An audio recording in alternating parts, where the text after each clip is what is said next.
Good evening to everybody. So today is our last lecture as far as our second topic of the syllabus for Assistant Municipal Commissioner examination is considered. And we had these six topics as key concepts of management on which they are asking usually say 12 to 15 questions. The first topic what we discussed was the planning, then organizing, then authority, delegation, and in previous we discussed about the human relations, and today we are going to discuss about the control. Now we'll first see this. There are say 50 plus slides, and there are almost 50 questions. So we'll try to finish both the things together today. Now the definition of the control. So as the government organization or in the Hello. PMC or for that matter any private organization, the control is considered a very important aspect of getting what we call as a more and more productivity or efficiency in the organization. So the definition of the concept, that concept of the definition, control. So usually the definitions are very important. So we should know about that. आता इथं बऱ्याच जणांनी विचारले please permit for record, तर ते मी permission देतोय. I try to click it, तर ते बघा त्याच्यात ते होतंय का. जर नाही झालं तर परत सांगा मला, मग देन अगेन चालू करून देऊ. So that is not the question. आणि जर समजा झालं नाही तूच कर ना डायरेक्टली कॉल मला या नंबरवर, दुसऱ्या व्हॉट्सअपवर कॉल कर. Office to share that recording to you, we can mail that to you, so don't worry about it. Now here the strategy of discussion is like that. First we'll discuss the certain concepts related to the control, then its application, and what are the updations in that particular topic or the subtopic. Now as far as the definition of the control is considering, so there are three sentences mentioned over here. Setting plan, establishing the structure, and directing the people do not guarantee that everything in the organization is going on well. त्यामुळे आपण मगाशी जे बघितलं ना, planning, organising, authority, delegation and human relations, हे कितीही चांगलं जरी असलं तरी ती संघटना कार्यक्षम ठरेल किंवा प्रभावी ठरेल असं म्हणता येत नाही unless and until there is a process of control. So thus the control process is a very important for all types of the organizations. And definition of the control is like that, making sure that something happens the way it was planned to happen. आपण जे planning केलेलं असतं तर त्यातले जे काही प्लॅनिंगचे वेगळे टप्पे आहेत, तर त्या सगळ्या टप्प्यांच्या मध्ये जी काही उद्दिष्ट आपण ठरवल्यात किंवा जे काही प्रोसेस आपण ऍक्सेप्ट केलेली आहे तर ती प्रभावीपणे अंमलात येते की नाही ते बघण्याची प्रक्रिया म्हणजे नियंत्रण. As implied in this definition, planning and controlling are inseparable functions. Controlling is also the task of ensuring that the activities are providing the desired results. त्यामुळे एंड रिझल्ट काय आहे कंट्रोलचा, तर we have to achieve the target. मग आपलं जे ठरलेलं जे टार्गेट आहे ते गाठण्याच्या दिशेनं मी जे नियोजन केलेलं आहे त्यातल्या प्रत्येक टप्प्यावरच्या गोष्टी पार पडतात की नाही याची खात्री करून घेणं म्हणजे ह्याला कंट्रोल म्हणायचं. इथे दुसरी स्लाइड जी आहे त्यात कंट्रोलमध्ये ह्या तीन गोष्टी फार महत्वाच्या आहेत. तर कंट्रोल जर इफेक्टिव्हली आणायचं असेल किंवा now you know in pandemic this two words efficacy आणि efficiency. Now if we want to improve the organisation, any you take any organisation, तर संघटनेची परिणामकारकता आणि कार्यक्षमता ह्या दोन्ही जर वाढवायच्या असतील तर आमचं कंट्रोल चांगलं असायला पाहिजे. And so here the control is related to this three particular, because control it itself is a process. And याच्यामध्ये तीन टप्पे येतात. पहिलं काय, gather information that measures recent performance. म्हणजे कसं होतं बघा की सुरुवातीला आपले एखादं कुठली म्हणजे फॉर एक्झाम्पल फिटनेस असेल तर मग फिटनेस एखादी व्यक्ती फिट आहे की नाही कशावरून मोजायचं. So gather information that measures recent performance. आणि मग तुम्हाला माहिती असेल भारतीय क्रिकेट संघामध्ये बीसीसीआयने ठरवलंय की संबंधित खेळाडू जर फिट असेल तर त्यालाच त्या सामन्यामध्ये खेळण्यासाठी प्रत्यक्ष निवडायचं. आणि मग त्या फिटनेस कशावरून हे केला जातो, तर तो त्या खेळाडूच्या मागच्या परफॉर्मन्सपेक्षा रिसेंट जी आपण फिटनेस टेस्ट, त्याला योयो टेस्ट म्हणतात, तर योयो टेस्टमध्ये जे काही सांगितलेले ते सगळे टप्पे जर तो व्यवस्थित पार पाडू शकला आणि त्याच्याबद्दलची माझ्याकडे जर इन्फॉर्मेशन असेल त्याच्यावरूनच त्याची काय तुलना करता येईल मला. म्हणून gather information that measure the recent performance is very important, because on that basis only आपल्याला, आता तुम्हाला माहिती असेल गेल्या 3 एक दिवशी कसोटी सामन्यामध्ये के.एल. राहुल ओपनिंगला जायचा आणि प्रत्येक वेळेला त्याला 0 वरती आउट झाला. मग आता चौथ्यात मला त्याला घेऊन चालेल का? तर नाही चालणार. त्यामुळे भारतीय संघ जर जिंकायचा असेल उरलेल्या 2 एक दिवशी सामन्यामध्ये, तर मला ओपनिंगला के.एल. राहुलच्या ऐवजी दुसरा कोणतरी चांगला रन्स काढणारा पाहिजे. मग त्यासाठी मी इन्फॉर्मेशन कशावरनं गॅदर केली? गेल्या 3 सामन्यामध्ये के.एल. राहुलनी काढलेल्या रन्स ज्या आहेत त्याच्यावरनं. So gather the information that measure the recent performance is very important aspect related to the control. आणि त्याच्यातनं मग मला ते कंट्रोलची दिशा ठरू शकते. मग then second thing is a compare present performance to the pre establish standard. मग माझ्याकडे जर समजा की एक दिवशी T20 मध्ये सलामीचा जो फलंदाज आहे तर तो निवडायचा असेल, म्हणजे कंट्रोल सारखंच आहे की तू बाबा पुढच्या ह्याच्यात सुद्धा जाणार, तर याच्यासाठी तुझा निदान तू 5 ओव्हर टिकला पाहिजे आणि प्रत्येक ओव्हरमध्ये एक 10 रन काढून 50 रन तरी काढली पाहिजे, असं something like that. And determine modification to meet pre establish standards. त्याच्यामुळं कंट्रोलिंग ही जी प्रोसेस आहे त्याच्यामध्ये information gathering, comparison and determination आणि मग ते स्टँडर्ड्स जे आहेत ह्या याच्यामध्ये महत्वाचे राहतात. त्यानंतर कंट्रोलचा ऑब्जेक्टिव्ह काय आहे की to obtain conformity with plan adopted, the instruction issued and principles establish. म्हणजे कंट्रोल मधला मगाशी आपण जे इन्फॉर्मेशन गोळा केली, त्याचं कंपॅरिझन केलं आणि डिटरमाइन केलं. तसंच इथं काय आहे की obtain conformity with the plan adopted. म्हणजे याचा अर्थ काय की आपण जे कन्फॉर्मिटी म्हणजे काय, जे ठरलेले नॉर्म्स किंवा व्हॅल्यू जे आहेत त्यांचं पालन केलं पाहिजे आणि त्यानुसारच instructions issued and the principle establish. म्हणजे ठरलेल्या नियोजनातल्या बाबी, नंतर दिलेली मार्गदर्शक तत्व आणि याच्या पाठीमागं जे काही एकंदरीत पद्धती होत्या तर त्या पद्धतींचं अनुसरण. तर प्लॅन, इन्स्ट्रक्शन्स अँड प्रिन्सिपल्स जी ठरलेली आहेत त्याच्याबद्दल जर कन्फॉर्मिटी ठेवायचं असेल तर ते कंट्रोलची प्रक्रिया म्हणता येईल किंवा कंट्रोलचं ते उद्दिष्टच. In the process weaknesses and errors have to be rectified and their recurrence prevented. म्हणजे आता बऱ्याच वेळेला म्हटलं जातं की आपण जे स्वॉट अनालिसिस जे म्हणतो तर त्यामधला जो डब्ल्यू जो भाग आहे तर त्या डब्ल्यू मधल्या त्रुटी ज्या असतील त्या काढून टाकल्याच पाहिजेत. आणि बघा आपण म्हणतो की नेहमी to err is the human, but वारंवार त्या चुका करणं हा फार मोठा गुन्हा ठरतो. आणि त्याच्यामुळं even though err is a human, but repeating the same mistake is a crime. तर तसा हा जो भाग आहे कंट्रोलमध्ये हे फार महत्वाचं आहे. So in controlling process weaknesses and errors have to be rectified and their recurrence is prevented. मग त्यातनं आपल्याला लक्षात नियंत्रण ठेवल्यामुळे काय होणार की त्रुटी आणि आपण ज्या चुका करतो त्या तर टाळता येतीलच आणि त्याची पुनरावृत्ती होणार नाही याच्याकडे आपल्याला लक्ष देता येईल. For control to be effective it must be done within a reasonable time and to be followed up by sanctions. हे फार महत्वाचं वाक्य आहे सध्याच्या जगामध्ये. तर हे फार महत्वाचं एवढ्यासाठी की बघा माणूस नेहमी परफेक्शनच्या मागे असतो. पण सध्याच पॅन्डेमिकच्या ह्याच्यात काय झालेलं आहे की we are accepting the principle called as की ज्याला आपण म्हणतो ना मॉडिफिकेशन किंवा betterment in the performance is always better than perfection. म्हणजे माझा परफॉर्मन्स आहे पूर्वीपेक्षा उंचावला आणि जरी समजा मी परफेक्शन त्याच्यात नसलं तरी सुद्धा ते एकंदर चांगली गोष्ट मानली जाते. त्याच्यामुळं control to be effective it must be done within reasonable time. त्यामुळे परफेक्शनच्या नावाखाली जर समजा मी जास्त वेळ घेतला फायदा नाही.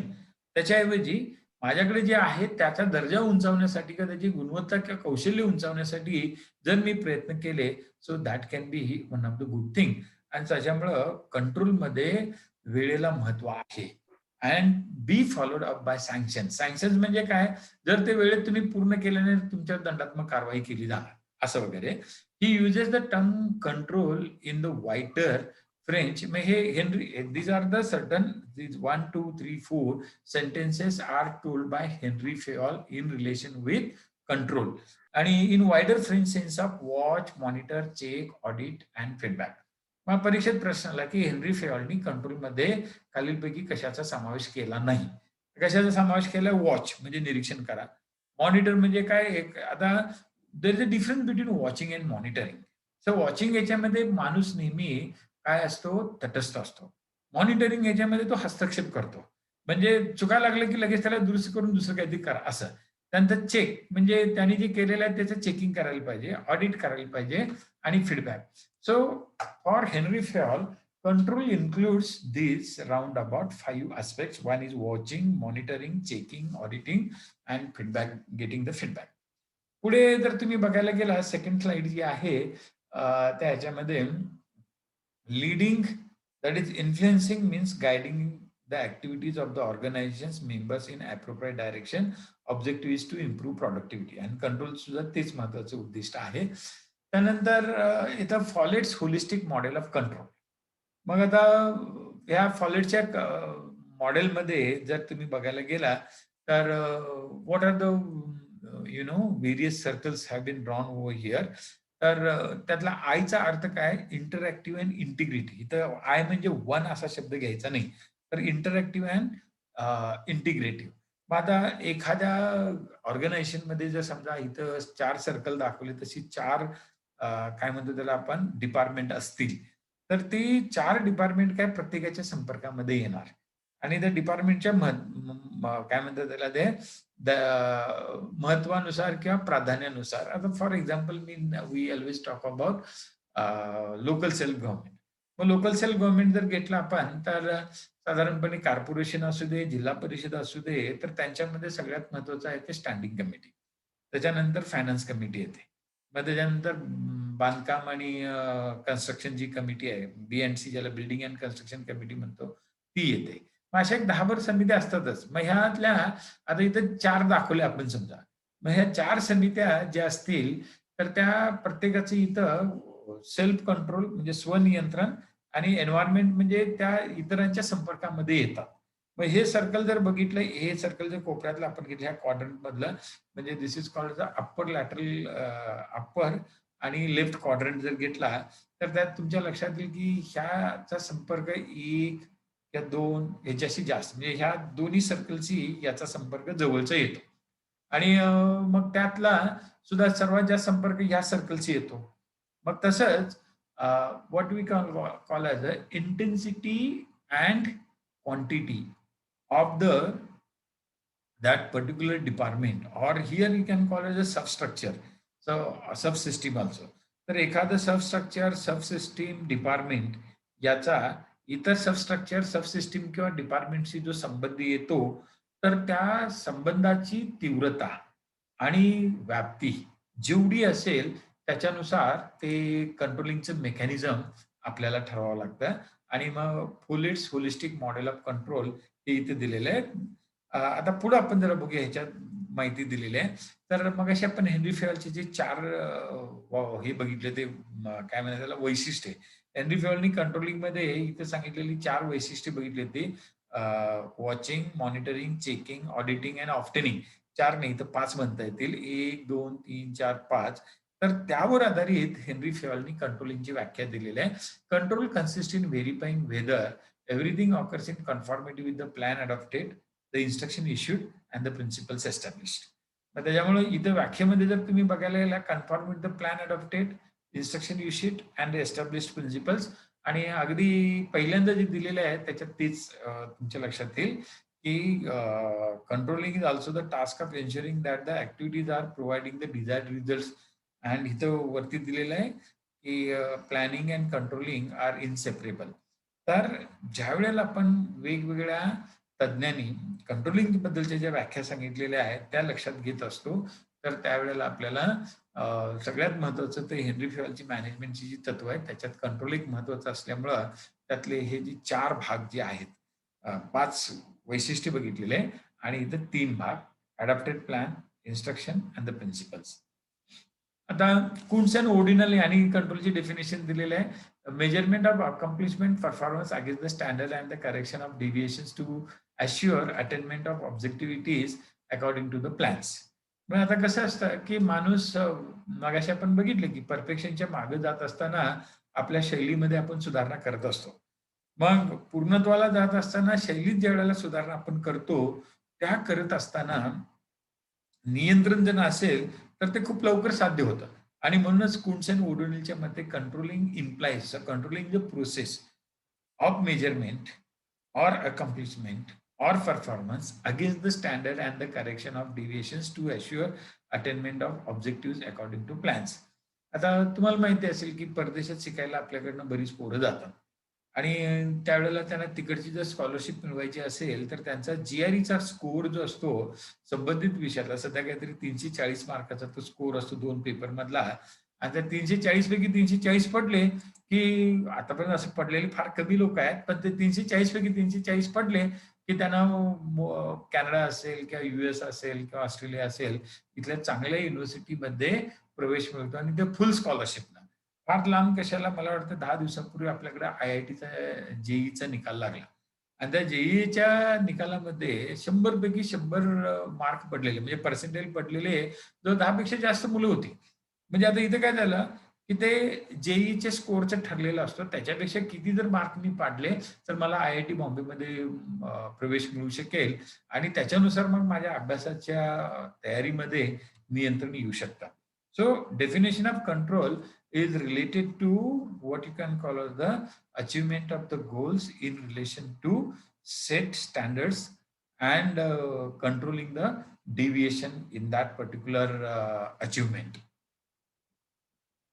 तर कंट्रोल का महत्वाचं आहे because plans rarely go smoothly अडचणी येतातच most plans are executed by people and people very in their abilities motivation or honesty त्यामुळे कंट्रोलचं महत्व का आहे तर ठरल्याप्रमाणे गोष्टी होत नाहीत आणि त्या गोष्टी घडवून आणण्यासाठी जे मनुष्यबळ आहे आपलं त्या प्रत्येकाच्या क्षमता वेगवेगळ्या असतात आपण म्हणतो ना 5 किंवा 4 हाताची 5 बोटी सारखी नसतात पण सगळ्यांना बरोबर घेऊन जायचं असतं प्रशासनामध्ये प्रत्येकाचे प्रेरणास्थानं वेगळी असतात आणि प्रामाणिकपणाची पातळी सुद्धा वेगळी असते आणि त्याच्यामुळे कंट्रोलिंग महत्वाचं आहे कारण सगळ्यांना बरोबर घेऊन ते उद्दिष्ट गाठताना नियंत्रण महत्वाचं ठरतं.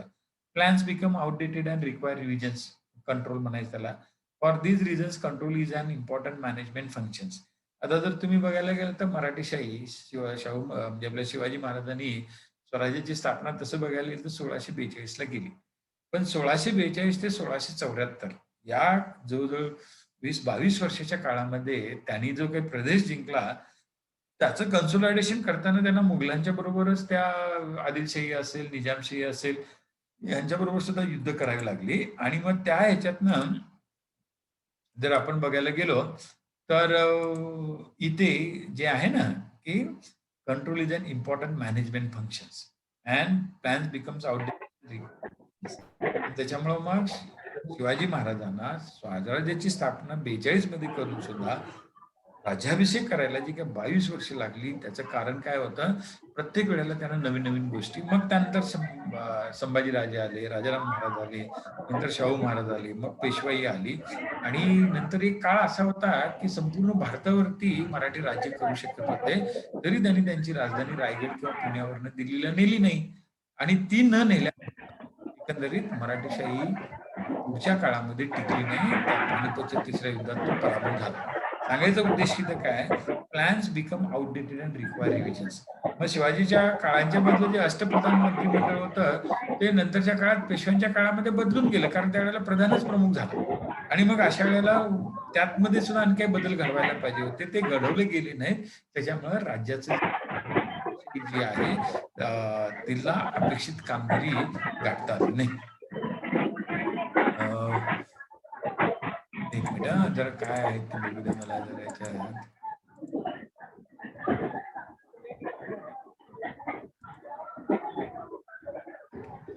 So for these reasons control is an important management function. Control means controlling every task in an organization whether it is large or delegated or to some employee.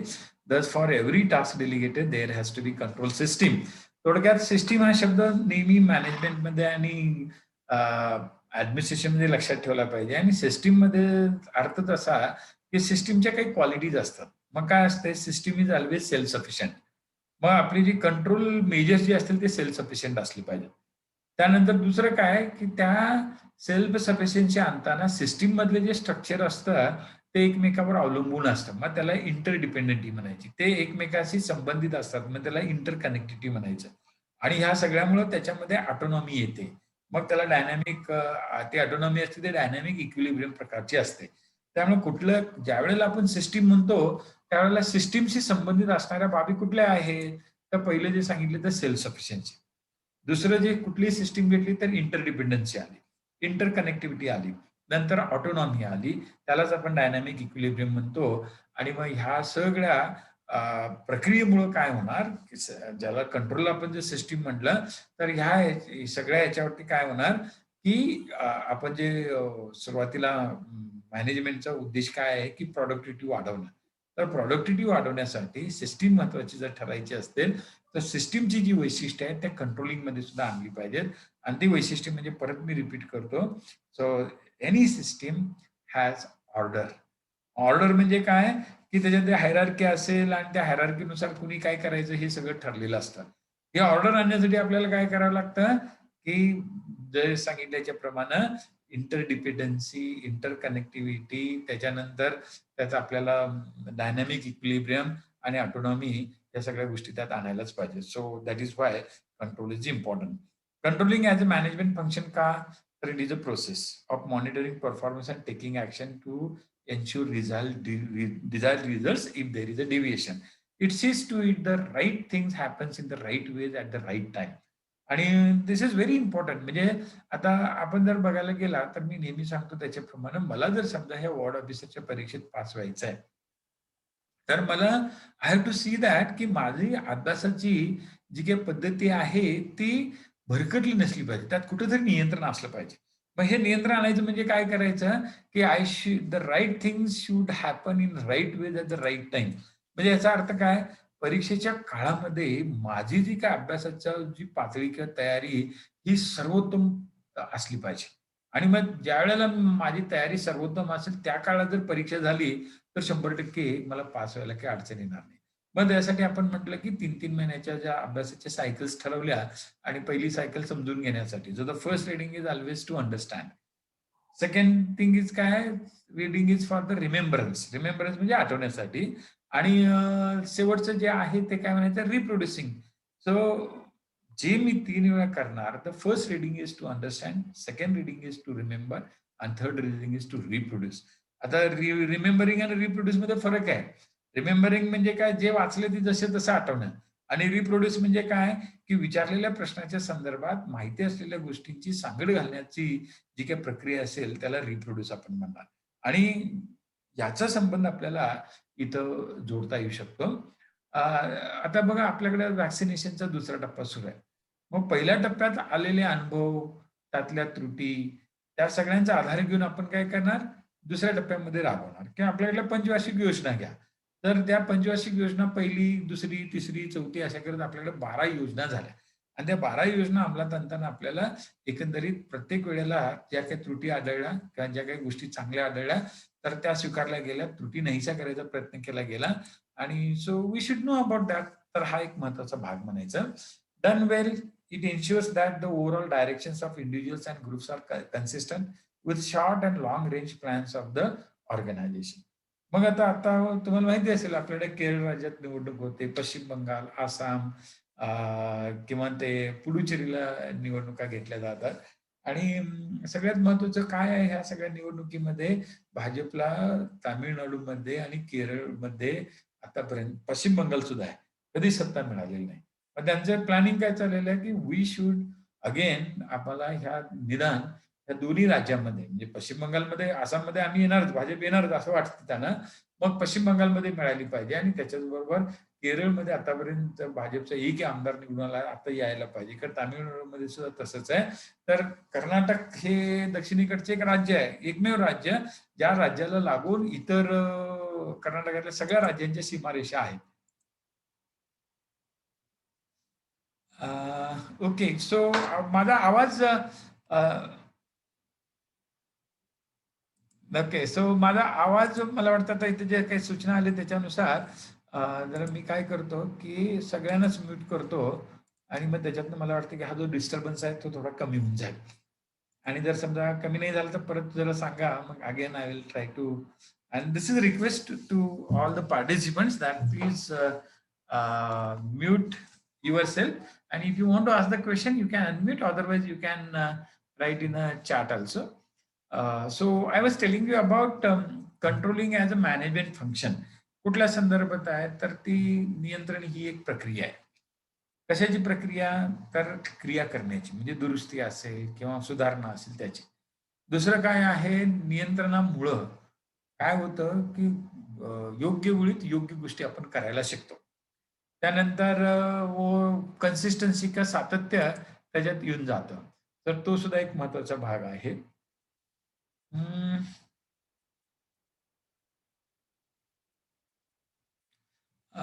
Okay. So इथे दीपालीनं विचारलेला माझा आवाज ऐकू येत नाही. बाकीच्यांना आवाज येतो का? कारण बाकीच्यांना येत असेल तर I think don't think that Deepali जरा तुमचं आय थिंक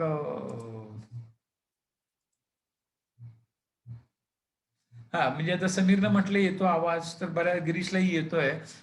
जर काही येत नसेल तर आवाज जर येत नसेल तर I think some technical issue will be there.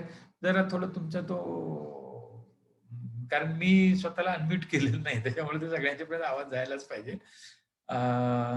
त्यानंतर पुढचा मुद्दा जो होता की controlling as a management function मध्ये it helps ensure the objectives and accomplishment are consistent with one another through an organization. कारण काय आहे की नियंत्रणाचा उद्देश सुद्धा कसा आहे की फक्त एकट्याला फायदा व्हायला नको.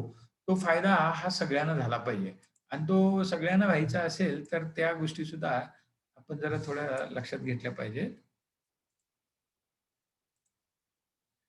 Okay. And it helps maintain compliance with essential organization rules and policies. आता बऱ्याच वेळेला हे मुद्दे वारंवार रिपीट झालेले आहेत. So let us go to the next slide. So what are the characteristics of the controlling. आणि मग आपण हेनरी फेवलनी बघितलं. आपण मगाशी सांगितलेले हेनरी फेवलची जी पहिली स्लाइड जी दाखवली होती तुम्हाला तर त्याच्या ह्याच्यामध्ये इथे बघा watching, monitoring, checking, auditing of टेन्स ह्या ज्या आहेत त्या कंट्रोलिंग मधल्या कंट्रोलिंगची वैशिष्ट्ये म्हणायची. आणि मी इथं आणखी काही जादा दिलेत. Controlling is a continuous process, flexible and dynamic, future oriented, planning and controlling closely related. It's a function of management, strategic and result oriented, understandable, timely and exceptional oriented and essence of control is action. आणि ह्या सगळ्या ह्याच्यातनं मग आपल्याला बऱ्याच वेळा विचारतात प्रश्न असे आलेत. काही प्रश्न आपण ज्या वेळेला बघू त्यावेळेला लक्षात येईल. ही प्रोसेस कशी असते कंट्रोलिंग प्रोसेस मध्ये. कंट्रोलिंग प्रोसेसमध्ये आपण जे बघितली पहिल्यांदा आपल्याला ऑब्जेक्टिव्ह ठरवली पाहिजेत. मग उपलब्ध स्टँडर्ड मध्ये त्यांची निवड करायची आणि त्यानंतर compare the performance to the standard आणि त्यानुसार मग स्टँडर्ड अटेंड झालं का, मग त्यात आपण बदल करायला पाहिजे का, नवीन स्टँडर्ड आणायला पाहिजेत का, मग त्याची पुनर्रचना करायला पाहिजे का आणि त्याच्यातनं ते मूल्यमापन करायचे. तर हा सगळा जो काही कंट्रोल प्रोसेस कशी असते ती दाखवलेलं आहे. त्या कंट्रोल प्रोसेसची सुरुवात उद्दिष्ट निश्चितीतनं येते. मग उद्दिष्ट निश्चिती झाल्यानंतर आपण ती प्रमाणक किंवा स्टँडर्ड किंवा कॅलिब्रेट करण्यासाठी लागणारं मेजरमेंट युनिट्स आपण ठरवतो आणि मग त्याच्यावरती आधारित आपण एखाद्या कर्मचाऱ्याचा परफॉर्मन्स मेजर करतो आणि त्याची तुलना आपण मग ठरलेल्या स्टँडर्डशी केली जाते. स्टँडर्ड जर अटेंड केलं असेल तर काही करायचं नाही. नाही केलं तर व्हेरियन्स ऍक्सेप्टेबल. मग त्यात आपण काही बदल करायचा. मग त्यांनी बदल स्वीकारला मग पुढे नाही करायचा. नाही स्वीकारला स्टँडर्ड ऍक्सेप्टेबल असेल तर स्टँडर्डच बदलायचं आणि तर जर समजा स्टँडर्ड ऍक्सेप्टेबल बदललं तर ते का कॉजेस म्हणजे त्याची कारणं शोधायची आणि जर नाही स्वीकारलं तर ते रिवाइज स्टँडर्ड करायचं आणि मग इथं परफॉर्मन्स करेक्ट करायचा. So this becomes a type of a vicious circle. So the control process ही एक सतत चालणारी प्रक्रिया आणि विशेष प्रक्रिया असते. म्हणजे उद्दिष्ट ठरवली, त्याच्यानंतर मानकं ठरवली, त्याच्यानंतर आपल्या एखाद्या व्यक्तीचं परफॉर्मन्स आपण मूल्यमापन केलं, त्याची तुलना केली आणि जर समजा आपण ठरवलेल्या मापन किंवा मापकानुसार ते झालं असेल, काही करायचं नाही. पण झालं नाही, तर मग व्हेरियन्स ऍक्सेप्टेबल. मग त्यात बदल करायला पाहिजे का ते बघायचं आणि मग ठरवलेला बदल जर केला गेला, काही दुसरं करायची गरज नाही. पण ते ठरवलेल्या बदलानं सुद्धा जर समजा परफॉर्मन्स सुधारला नाही, तर मग त्यांना स्वीकृत असणारं मॉडेल आपण विकसित करायचं आणि मग ते विकसित करताना विकसित केलं तर त्यातले ते आयडेंटिफाय कॉजेस का विकसित करावं लागलं आणि त्यातनं परफॉर्मन्स बदलायचा आणि मग रिवाइज स्टँडर्ड तयार होणार आणि मग ते रिवाइज स्टँडर्ड परत तुलना करायसाठी वापरायचा. हा सगळा प्रकार जो आहे ते कंट्रोल प्रोसेस मधला म्हणायचा. त्यानंतर basic control process involves many in these establishment of standards, measurement performance, compare performance, taking corrective actions. Then the control process establish objective and standard, measure actual performance, compare and take necessary action. मागच्या slide मध्ये ते repeat झालंय. त्यानंतर control process मध्ये हे जे मगाशी जे 4 टप्पे आपण बघितले तेच इथं हे दिलेले आहेत. ऑब्जेक्टिव्ह एस्टॅब्लिश करताना परफॉर्मन्स ऑब्जेक्टिव्ह आर डिफाईन्ड. कुठले असतात ते? तर and the standards for measuring them are set. There are 2 types of the standards, output standard and input standard. म्हणजे मी जर समजा आज 1-2 तास अभ्यास केला आणि त्यातनं आपल्या परीक्षेतल्या 5 मार्कासाठी जे मटेरियल असेल, तर आउटपुट स्टँडर्ड म्हणजे काय? जे वाचले ते मला कितपत आठवतं, त्याला आउटपुट म्हणायचं. आणि इनपुट स्टँडर्ड म्हणजे काय? की मला ते किती वेळा वाचावं लागलं, किती तास वाचावं लागला, something like that. Then comparing results with the objective and standard establishes the need for action. कारण हे कंपेअर करताना मग आपल्याला अभ्यास पद्धती, मग काही जणांना कसं होतं, नुसतं वाचून चालत नाही. वाचता वाचता त्यांना त्या नोट्स काढाव्या लागतात. काही जणांना काय करावं लागतं, पुस्तकामध्ये अंडरलाईन करावं लागतं, समथिंग लाइक दॅट. आणि वेज ऑफ मेकिंग कंपॅरिझन्स, मग हिस्टॉरिकल, रिलेटिव्ह, बेंचमार्किंग असे ते तुलनेचे काय म्हणायचे पद्धती. टेकिंग करेक्टिव्ह ऍक्शन घ्यायची आणि त्याच्यानंतर परत मग मगाशी सांगितल्याप्रमाणे ऍक्च्युअल परफॉर्मन्स मेजर करायचा. आता हेच परत आता इथे जे दिलेलं आहे तेच एकंदरीत आणखी थोडी डिटेलमध्ये दिलेलं आहे. ऑब्जेक्टिव्ह अँड स्टँडर्ड्स, तर त्यातलं control process begins with the planning and the establishment of performance objective and performance objective are defined and the standards are for measuring them are set. There are 2 types of the standards. मगाशी आपण बघितल्याप्रमाणे output standard and input standard. Output standard मध्ये महत्व काय? Measures performance results in terms of quantity, quality, cost and time. So this sentence is very important. When the measurement of performance result is in terms of quantity, quality, cost, or time. So this type of measurement standard is called the output. An input measure work efforts that go into performance task. म्हणजे आता मगाशी आपण जर बघितलं, मी एक paper सोडवला. आता समजा आपण आता परत घेणं मॅनेजमेंटवरचा पेपर आपला आहे, त्यात 100 प्रश्न असणार आहेत. मग आता ऍडमिनिस्ट्रेशनवरचा पेपर झाला आपला 100चा. मग त्यावेळेला आउटपुट स्टँडर्ड काय? त्यात 100 प्रश्नांपैकी माझे 40 प्रश्न बरोबर आले, मग ते आउटपुट स्टँडर्ड म्हणायचं. त्यानंतर इनपुट स्टँडर्ड म्हणजे काय? तर ते 100 प्रश्न सोडवण्यासाठी मी 1000 प्रश्न अगोदर सोडवले, किंवा 100च प्रश्न अगोदर सोडवले, का 40च सोडवले आणि त्याच्यावरून मी 40 बरोबर काढू शकलो.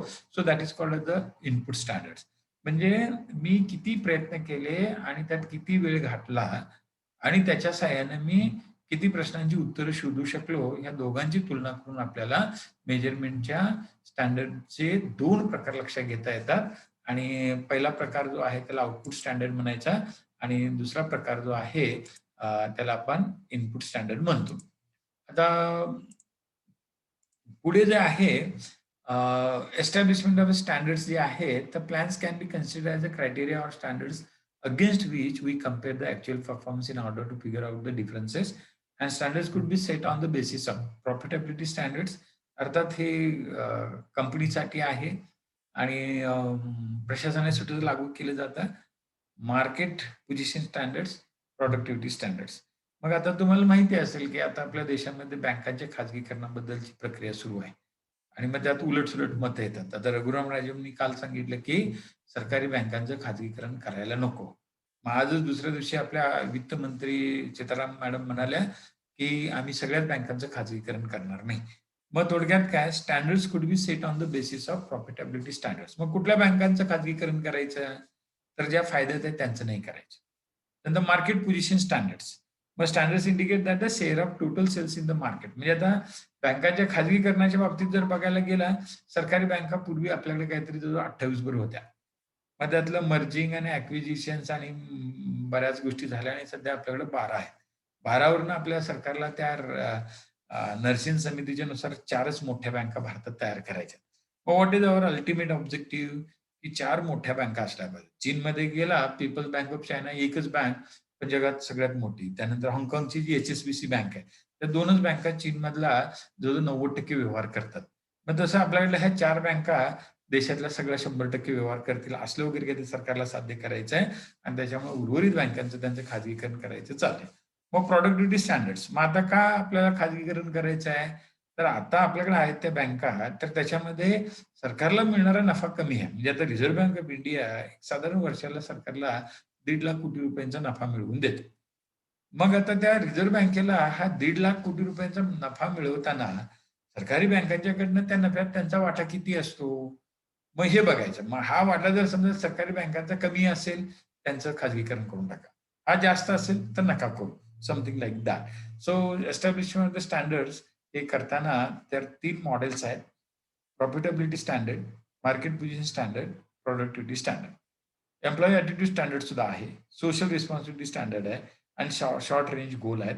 तर असं मी जे काही 3 म्हटलं त्याच्याऐवजी आता आपल्या स्लाइडमध्ये 6 दिलेले आहेत. Profitability, market position, productivity, employee attitude, social responsibility, short range goal. आता एम्प्लॉई ॲटिट्यूड स्टँडर्ड म्हणजे काय? Indicates that type of attitude the company manager should have to strive. याचा अर्थ काय? मागे एकदा बोलताना मी सांगितलं होतं, महाराष्ट्र शासनाच्या स्टेट टॅक्स डिपार्टमेंटमध्ये, पूर्वी त्याला विक्री कर म्हटलं जातं, राज्य कर म्हटलं जातं. राज्य कर खात्यामध्ये जर बघायला गेला डिपार्टमेंटमध्ये, सगळं म्हणजे आता आमचा जो कमिशनर आहे, स्टेट टॅक्स कमिशनर, त्याच्यापासून अगदी चतुर्थ श्रेणीमध्ये एस-टी-ए असेल, assistant commissioner sales tax, joint deputy, ही सगळी मंडळी जर आपण विचारात घेतली, सगळा स्टाफ हा जवळ-जवळ 5,000 ते 6,000चा आहे. आणि त्यांच्याकडनं सरकारला राज्य शासनाचं जे काही बजेट आहे 3-3.25 लाख कोटी रुपयाचं, त्याच्यातला जवळ 70% महसूल त्यांच्याकडनं मिळतो.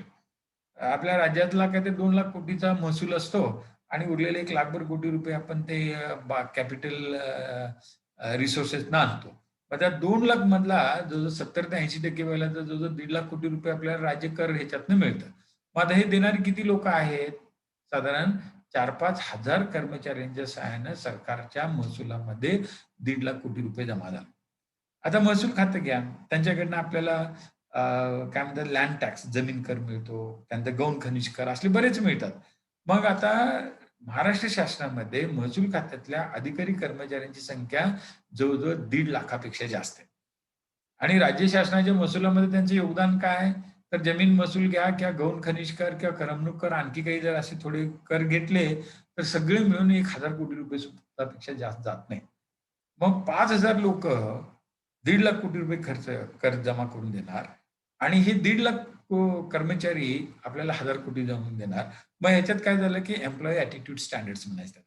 मग ॲटिट्यूड म्हणजे काय, की माझी जबाबदारी बाबा कर गोळा करायची आहे, तर ती मी किती करू शकतो आणि मग माझं योगदान काय आहे, माझ्या जबाबदाऱ्या काय आहेत, समथिंग लाइक दॅट. मग आता इथं कसं होतं, की जिथं टेक्निकल ॲडमिनिस्ट्रेशन असतं, तिथं हा एम्प्लॉयी ॲटिट्यूड फार महत्वाचा. म्हणजे डॉक्टर म्हणून काम करताना सेवावृत्ती असलीच पाहिजे. पण ती पैशात मोजून चालणार नाही. And so that is called a social responsibility standard. म्हणजे मी आता इमर्जन्सी केस आली, माझी आता ड्युटी संपली, मी आता ती इमर्जन्सी केस सोडून चाललो, असं चालणार नाही. आणि त्यावेळेला मग सोशल म्हणजे सामाजिक जबाबदारीची जी जाणीव आहे, तर ती असलीच पाहिजे. मग सेवा क्षेत्रामध्ये एस्पेशली शिक्षण क्षेत्र आहे किंवा सामाजिक न्यायाचं क्षेत्र आहे किंवा आता जे घेतलं ते आरोग्य आहे, की ह्या सगळ्याच्या ह्याच्यामध्ये किंवा ज्या इमर्जन्सी सर्व्हिसेस आहेत, तर तिथं एम्प्लॉयी ॲटिट्यूड जो आहे मगाशी सांगितलेला तो ठेवून चालणार नाही. तिथं एम्प्लॉयी ॲटिट्यूडचा अर्थ असा, की कार्यक्षम माणसं जे आहेत त्यांना जास्त पगार द्यायचा. कमी कार्यक्षम आहेत तर त्यांना पगार किंवा इतर काहीतरी त्यांचा मोबदला कसा कमी होईल आणि प्रशासनावरचा ताण त्यांचा कसा कमी होईल हे बघायचं. आणि short range goals, standards that set a balance between the short range and long range goals. These are the standards an organization sets at the beginning of the control process. मग ऍक्च्युअल परफॉर्मन्स मेजर करायचा. मग त्याच्या पद्धती वेगवेगळ्या दिलेल्या आहेत. तर measurement of performances and comparing performance. मग आता त्याच्यामध्ये मग असं सांगितलं ना, comparing measure performance to set standard. So what is the state standard? Is the level of activity establish to serve as a model for evaluating organisation performance. आणि performance evaluated can be for the organization as a whole or some individuals working within the organization. So standards are the evaluations that determine an organization performance is sufficient or inadequate. तर हा याच्यातला एक महत्वाचा भाग. आता पुढच्या स्लाइडला आपण जर गेलो तर comparing the results with the objective standards. आता 1-2 वेळा तुम्ही वाचलं तर ह्या गोष्टी तुम्हाला समजायला लागतील. स्लाइड्स 2-3 वेळा जर रिपीट केल्या So it can give the very good information. आणि ways of making such comparison, historical, relative, engineering, benchmarking. थोडक्यात काय माहिती आहे, मी नेहमी आपण चर्चा करताना म्हणतो की ह्या परीक्षेची तयारी करताना मला क्लासिफिकेशन अँड कंपॅरिझनची मेथड वापरली पाहिजे. मग काय भानगड आहे classification and comparison? So classification म्हणजे मगाशी मी तुम्हाला अगोदर सांगितलेलं आहे की दिलेला अभ्यासक्रम जो आपला बाबा काहीतरी 6 टॉपिक आहेत आणि सगळ्या 6 टॉपिकवरती 100 प्रश्न येणार. मग त्यासाठी 100 प्रश्नासाठी त्या 6 टॉपिकचे 100 सब टॉपिक कुठले आहेत? मग त्या सब टॉपिकची कंपॅरिझन करायचं की हा टॉपिक कुठे-कुठे येऊ शकतो. आणि मागे तुम्हाला सांगितलं होतं की ऑर्गनायझिंग जे आहे ते पब्लिक ॲडमिनिस्ट्रेशनमध्ये सुद्धा आहे, मॅनेजमेंटमध्ये सुद्धा आहे. त्यानंतर अर्बन डेव्हलपमेंट टॉपिकमध्ये सुद्धा ते विचारलं जातं किंवा आपल्याकडे जे प्रोजेक्ट प्लॅनिंग जे आहे त्याच्यामध्ये सुद्धा त्याला महत्त्व आहे. म्हणजे एखादा मुद्दा घेतला, त्याचं कंपॅरिझन केलं तर याच मुद्द्याशी संबंधित प्रश्न वेगवेगळ्या घटकामध्ये येऊ शकतात. So that is called as a comparison. आणि हा रिलेटिव्हिटीचं काय म्हणजे कंपॅरिझनचं जे मॉडेल जे आहे हिस्टॉरिकल रिलेटिव्ह इंजिनिअरिंग आणि बेंचमार्किंग सुद्धा, तर ह्या ह्याच्यातनं आपल्याला एकंदरीत रिझल्ट्स जे आहेत त्याचं स्टँडर्ड आणि ऑब्जेक्टच तुलना करायला सोपं जातं. त्यानंतर टेकिंग करेक्टिव्ह ॲक्शन. मग आता हा एक महत्त्वाचा मुद्दा आहे. So after actual performance has been measured and compared with the established standards, the next step is to take corrective action if necessary. आणि त्याच्यातनं आपल्याला काही उद्दिष्ट साध्य करता येऊ शकतील. आणि corrective action is managerial activity aimed at bringing organisational mistakes that hinder organisations performance. म्हणजे स्वॉट अनालिसिस केलं, त्रुटी ज्या लक्षात आल्या, तर त्या नाहीशा करण्यासाठी जे आपण काही करणार त्याला आपण करेक्टिव्ह ॲक्शन म्हणायचं. Before taking corrective actions, managers should make sure that the standards are properly established. मग त्रुटी एकदा ओळखल्यानंतर त्या त्रुटी नाहीशा करण्यासाठी मला काय करायला पाहिजे, त्याचं पूर्वनियोजन जर मी केलं, तरच हे करेक्टिव्ह ॲक्शन घेता येईल. मग अशी करेक्टिव्ह ॲक्शन घेणं सुद्धा is considered as a one of the controlling method. आता हे थोडं रिपीट झालेलं आहे. त्यातला नंतरचा मुद्दा आहे management by exception focuses managerial attention on substantial differences between actual and desired performance. मग आता आपण मॅनेजमेंट बाय ऑब्जेक्टिव्ह एमबीओ असं बघितलेलं आहे. आणि त्याच्याऐवजी इथं आता मॅनेजमेंट बाय एक्सेप्शन एमबीआर. मग हे काय आहे? तर मॅनेज बाय एक्सेप्शन करत असताना आपण लक्षात घेतलं पाहिजे सगळीच लोकं आपल्या इच्छेसारखं काम करणार नाहीत. त्याला काही अपवाद असणारच. तर आपण जे ठरवलेल्या गोष्टी माझ्या हाताखालचे सगळेच कर्मचारी मी सांगितले ते 100% तंतोतंत अनुपालन करणार नाहीत. त्यात काही जण करणारच नाहीत. हे गृहीत धरून व्यवस्थापनाची प्रक्रिया किंवा नियंत्रणाची प्रक्रिया आहे, ते अंमलात आणायचं म्हणजे M B E. So M B E is nothing but management by exception. म्हणजेच की कंट्रोलिंग ॲक्शन घेत असताना माझ्याकडनं 100% जसंच्या तसं कंट्रोल होईलच हे लक्षात घेण्याच्या ऐवजी थोडा एकंदरीत त्याबद्दलची तुलना करणं. अ, मग इथं मॅनेजमेंट बाय एक्सेप्शनचं परत can save the managers time, energy and other resources and concentrate efforts on areas showing the greatest need. But there are two types of the exceptions. One is the problem, second is opportunities. So below standard असतील तर त्याला problem म्हणायचं आणि above standard असेल त्याला opportunity म्हणायचं. मग आता एखाद्यानं उद्दिष्ट जर समजा आपलं ठरलेलं असतं, की समजा आता प्रॉपर्टी टॅक्स कलेक्शनचं उद्दिष्ट दिलं प्रत्येक वॉर्डामध्ये आणि एखाद्या दादासारख्या वॉर्डानं त्यांचं उद्दिष्ट मार्च महिन्याच्या ऐवजी डिसेंबरमध्येच गाठलं. तर 3 महिने उरलेले आहेत, तर त्यांना आणखी काम करायला किंवा दुसरी काही काम करायला वेळ मिळणार आणि मग that is called as a opportunities. And the problems म्हणजे काय? ठरलेलं उद्दिष्ट जे आहे, तर ते एकदमच डिसेंबरपर्यंत निम्मच झालं. मग उरलेल्या 3 महिन्यामध्ये आपल्याला उरलेलं 50% करायचं आहे. म्हणजे 9 महिन्यात 50% आणि 3 महिन्यात 50% हे करताना मग बिलो स्टँडर्ड आपला परफॉर्मन्स असणार आणि त्यामुळे एक्सेप्शन जे आहेत, तर एम-बी-ई मॅनेजमेंट बाय एक्सेप्शनमध्ये 2 टाइप्सचे एक्सेप्शन्स कुठले परीक्षेत प्रश्न आला, problems and opportunities. Now there are म्हणजे कंट्रोल सिस्टम नियंत्रण व्यवस्था जर असेल, तर तिला काही पूर्वावश्यकता असतात. So these are the prerequisites. So control requires planning. तर मगापासून आपण ती चर्चा केली. त्यानंतर म्हणजे नियोजन पाहिजेच नियंत्रणासाठी.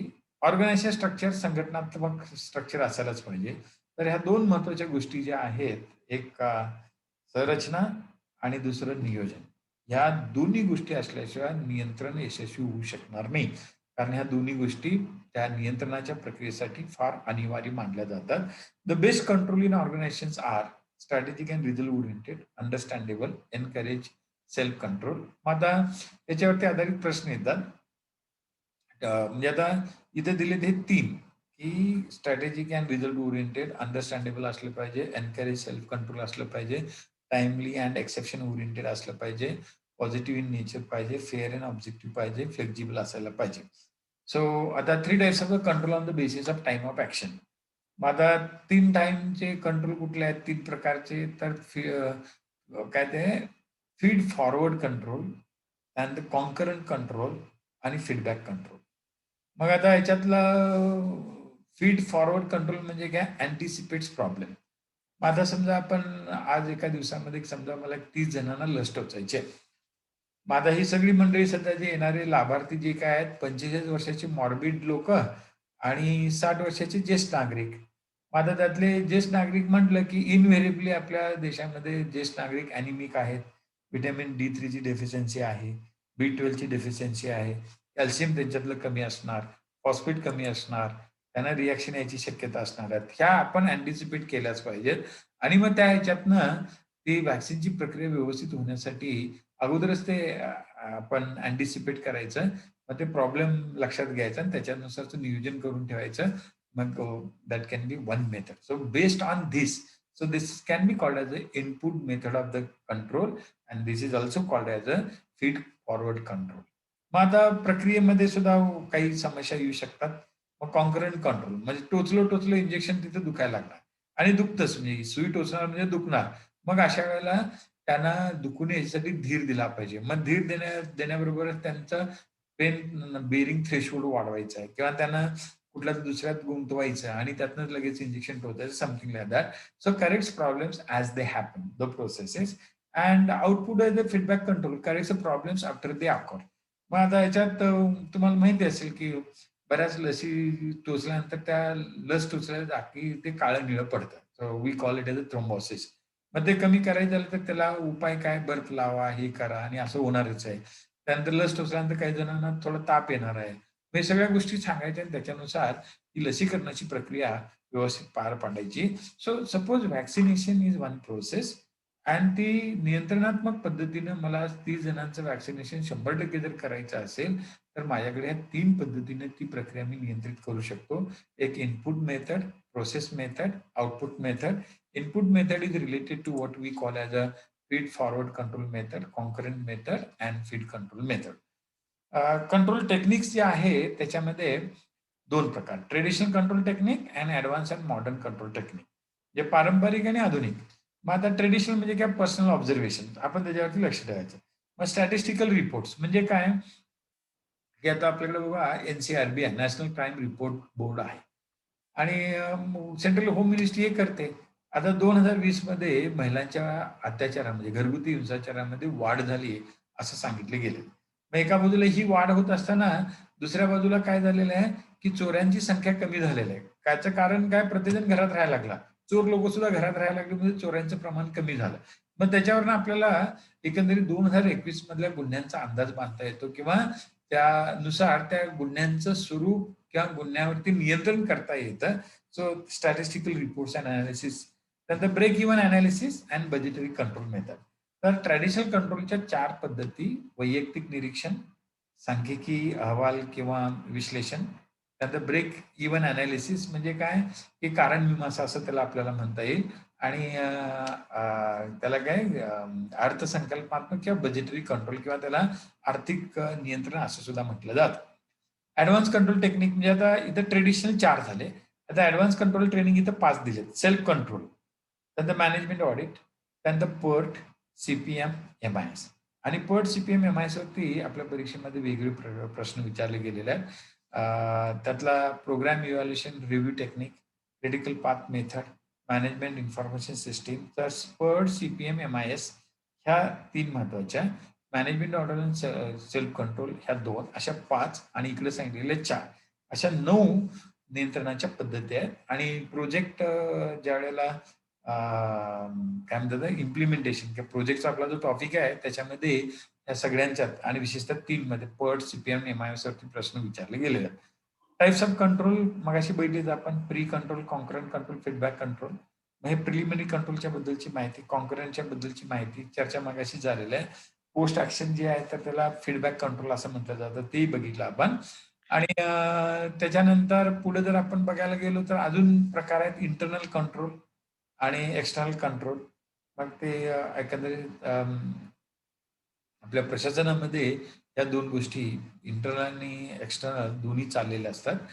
आता ऑर्गनायझेशन कंट्रोल सिस्टीम जे आहे, मॅनेजमेंट प्रोसेसेस जे आहेत, त्यामध्ये प्रत्येक टप्प्यावरती मग स्ट्रॅटेजी आणि ऑब्जेक्टिव्ह वरती कंट्रोलचा विचार केला जातो. पॉलिसी अँड प्रोसिजर वरती, selection and training, performance appraisal, job design and work structure, performance modelling, norms and organising culture. आता एक उदाहरण सांगतो तुम्हाला. गेल्या आठवड्यात आपल्या AICTE म्हणजे all India council for technical education एक निर्णय घेतला. काय निर्णय घेतला? की इंजिनिअरिंगला ऍडमिशन घ्यायचं झालं तर मॅथमॅटिक्स किंवा फिजिक्स, केमिस्ट्री हे विषय घेऊनच 12वी उत्तीर्ण झालं पाहिजे, अशी अट त्यांनी शिथिल केली. हे का केलं गेलं? तर आता आपल्याकडे काय झालं, इंजिनिअरिंग कॉलेजेस एवढी झाली आहेत, की ते इंजिनिअरिंग कॉलेज बंद पडायला लागले. मग अशा वेळेला तिथं जर समजा आपल्याला जास्त संख्येने विद्यार्थी आणायचे असतील, तर ते सायन्स फॅकल्टीचेच का? कॉमर्सवाल्यांनी तिकडे का नको? किंवा आर्ट्सवाले सुद्धा तिकडे जायला पाहिजेत किंवा आणखी कुठल्या ह्याच्यातले जे असतील, तर सगळ्या स्ट्रीमच्या विद्यार्थ्यांना इंजिनिअरिंगचे प्रवेश मिळावा याच्यासाठी हे त्यांनी करायचं हे केलं. म्हणजे ती अट रद्द करायचं धोरण जाहीर केलं. लगेच त्याच्यावरती प्रतिक्रिया आल्या आणि प्रचंड टीका सुद्धा झाली. आणि मग त्या ह्याच्यातनं काय झालं, की सरकारनं परत काय म्हणजे AICTEने काय ठरवलं, की नाही हे जे आहे, आम्ही जरी असं म्हणत असलो, तरी याबाबतचा निर्णय संबंधित राज्य सरकारनं घ्यावा. म्हणजे आता काय झालं, की सर्वसाधारण शिक्षण जे आहे, प्रायमरी एज्युकेशन राज्य सरकारकडे आहे. टेक्निकल एज्युकेशन राज्य सरकारपेक्षा केंद्र सरकारची भूमिका किंवा जबाबदारी. आणि असं असताना तुम्ही जो निर्णय घेतला त्या ह्याच्याला लोकांचा विरोध झाला म्हणून तुम्ही लगेच ते बदललं. मग आता ऑर्गनायझेशन कंट्रोल सिस्टीम म्हणजे काय? तर AICTEने लगेच त्याच्याबद्दलचा विचार करण्याची जबाबदारी किंवा आपण मुभा म्हणू, तर ती राज्य सरकारला देऊन टाकली आणि मग संबंधित राज्य सरकार. मग आता काय होतंय, तामिळनाडूमधल्या जागा इंजिनिअरिंगच्या बऱ्याच वाया जातात. वाया जातात म्हणजे पोरच येत नाहीत. आपल्या महाराष्ट्रात सुद्धा कितीतरी इंजिनिअरिंग कॉलेज सुद्धा बंद पडलेत खाजगी. मग अशा वेळेला एकंदरीत ऑर्गनायझेशन कंट्रोल सिस्टीम जी आहे, त्याच्यात ह्या गोष्टी स्ट्रॅटेजी आणि पॉलिसी मगाशी सांगितलं ना 11वी-12वीत नाही करत त्याच्याऐवजी. मग दुसरं काय पॉलिसीज अँड प्रोसिजर्स. मग आता AICTE काय करतात, की ते आपल्याकडे एक टेकिक नावाचा technical education quality improvement project जागतिक बँकेच्या सहाय्यानं मुंबईतल्या जवळजवळ प्रत्येक प्रायव्हेट आणि सरकारी इंजिनिअरिंग कॉलेजमध्ये चालतो. VJTIला आहे. त्याच्यानंतर अगदी कुठलेही खाजगी कॉलेज घ्या त्यांच्यामध्ये सुद्धा आहे तो. मग त्या ह्याच्यामध्ये मग त्याच्यानुसार म्हणजे इथं काय झालं, की तंत्र शिक्षण खातं, इंजिनिअरिंग कॉलेजेस आपल्याकडे जास्त झालेत. संख्या तिथं विद्यार्थ्यांची तेवढी नाहीये. बंद पडायला लागलेत. त्यामुळं इंजिनिअरिंगची प्रवेश क्षमता आहे तेवढीच ठेवून त्यात जास्तीत जास्त विद्यार्थ्यांना संधी मिळावी म्हणून आपण ते धोरणं जी बदलली, मग त्याच्यानुसारचा सगळ्या गोष्टींमध्ये आपल्याला बदल करावा लागेल. आणि सो द मॅनेजमेंट प्रोसेसमध्ये हे ऑर्गनायझेशन कंट्रोल सिस्टम जी आहे, तर त्यात वेगवेगळ्या गोष्टी आपल्याला आणाव्या लागतात. त्यातच परत कॉम्पेन्सेशन अँड बेनिफिट्स. मग attract talented people and retain them, motivate people to extend maximum effort in their work, recognise the value of their performance contributions. आणि हे बऱ्यापैकी रिवॉर्ड्स वगैरे दिले जातात. आता तुम्हाला माहिती असेल पॅन्डेमिक काळामध्ये खाजगी डॉक्टरांना सुद्धा आपल्या कॉर्पोरेशनच्या दवाखान्यामध्ये किंवा हॉस्पिटलमध्ये कोरोना ड्युटीज लागल्या होत्या. आणि महाराष्ट्रातल्या किंवा देशातल्या सगळीकडे हे सुरू आहे.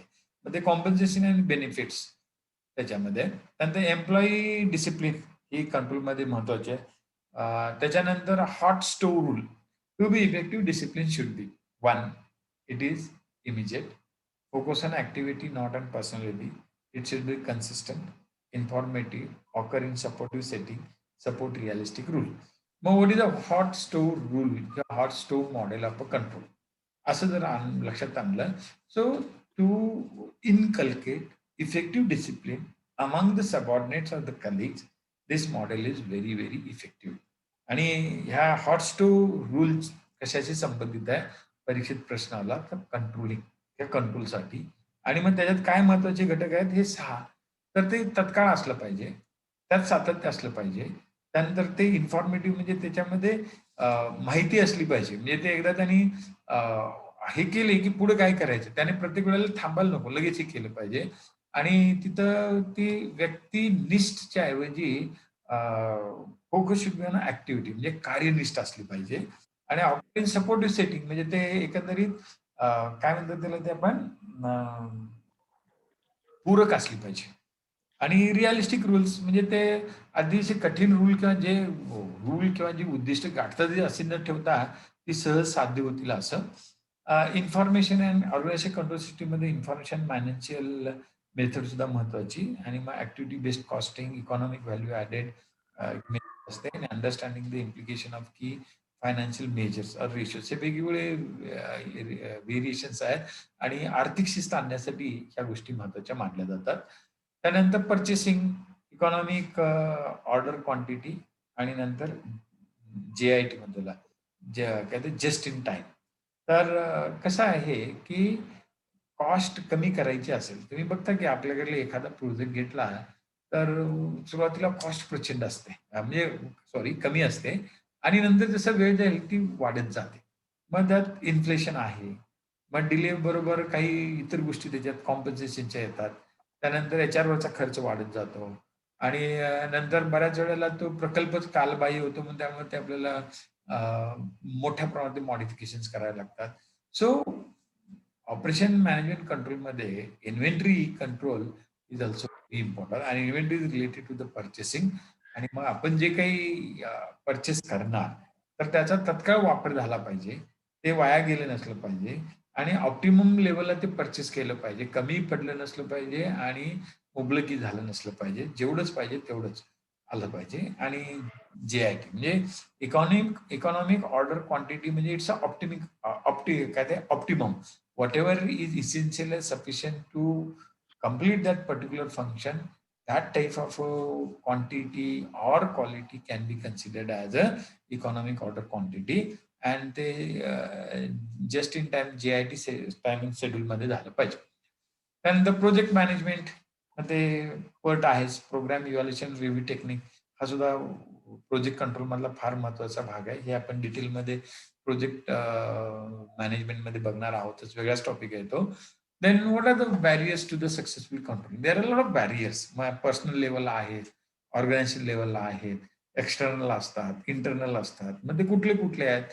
The control activities can create undesirable overemphasis on short-term production as opposed to the long-term production. Control activities can increase employees' frustration.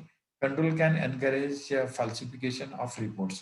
म्हणजे बऱ्याच वेळा काय की किचकट पद्धतीचं किंवा क्लिष्ट पद्धतीचं नियंत्रण असल्यामुळं कर्मचारी पळवाटात करायला लागतात आणि त्यामुळं मग ते आपल्याला वाटतं की नियंत्रण मी चांगलं सोडलेलं आहे, पण प्रत्यक्षात त्या काय ते पळवाटाच्या साहाय्यानं कर्मचाऱ्यांनी त्याला प्रतिसाद दिलेला असतो. So requirements for adequate control काय काय असायला पाहिजे? Should be tailor to plans and positions. Must be tailored to individual managers and their responsibilities, should point out exceptions and critical points. It should be objective, flexible, economical and corrective actions. असा वगैरे प्रकार आहे तो. त्याच्यानंतर functions of management. मग यातलं Henry फेवलनी मॅनेजमेंटचं function काय सांगितलंय? Planning, organizing, commanding, coordinating, controlling. कंट्रोलवरती महत्व कुणी दिले? Henri Fayol. लुथर गुलिकनं कंट्रोललाच कोऑर्डिनेशन म्हटलेलं आहे. मग आता हे प्लॅनिंग, ऑर्गनायझेशन, त्यानंतर supervision, direction, controlling, reporting, budgeting.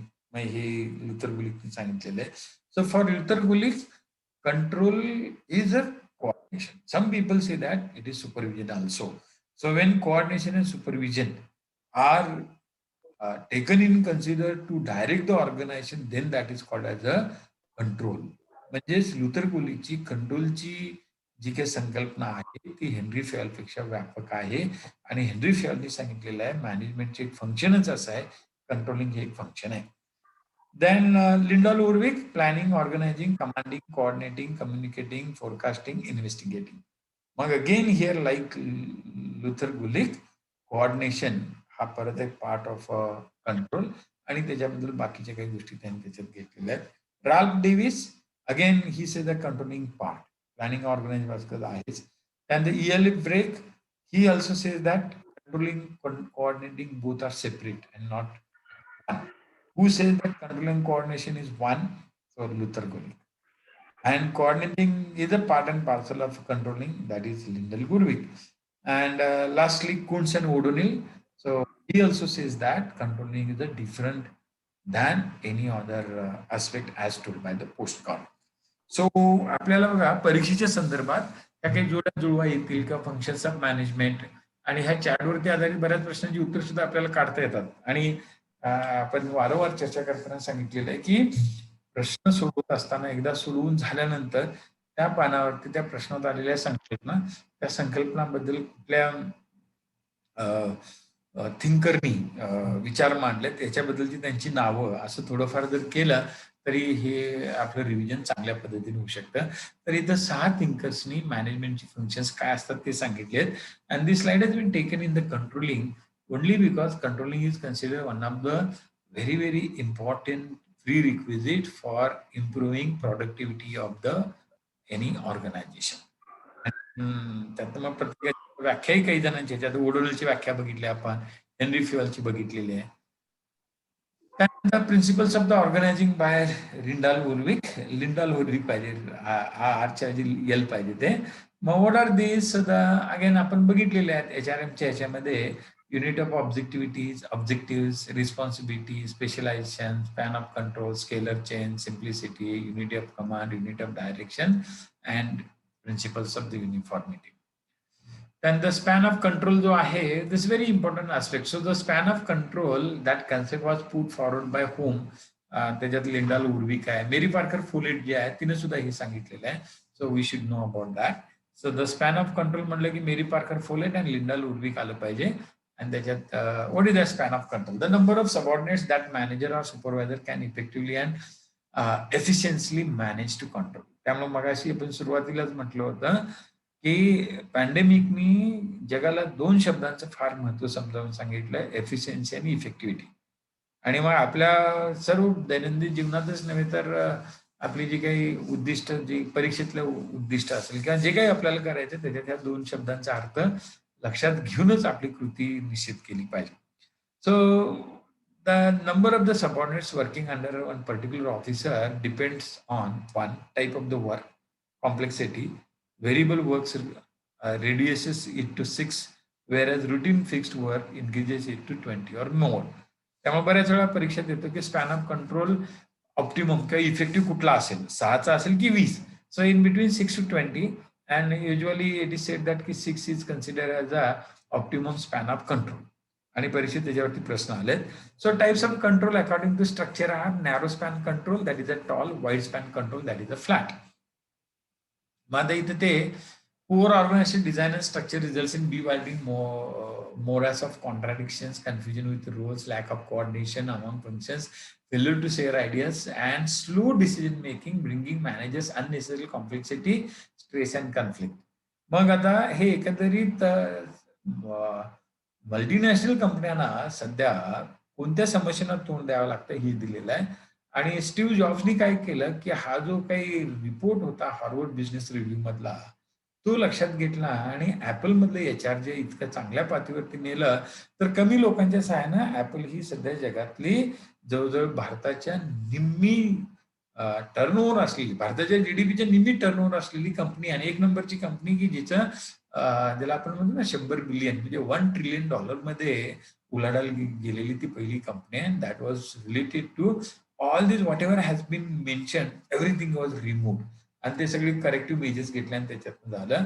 आणि मग अशी तर बघितलं आपण की नॅरो स्पॅन ऑफ कंट्रोल किंवा वाईड स्पॅन ऑफ कंट्रोल हे दोन्ही म्हणजे जास्त वाईड स्पॅन ऑफ कंट्रोल असलं सुद्धा तोट्याचं आणि जास्त टॉल असलं तरी तोट्याचं, ह्या दोघांच्या मधलं ऑप्टिमम टॉल आणि ऑप्टिमम फ्लॅट ते मॉडेल असायला पाहिजे.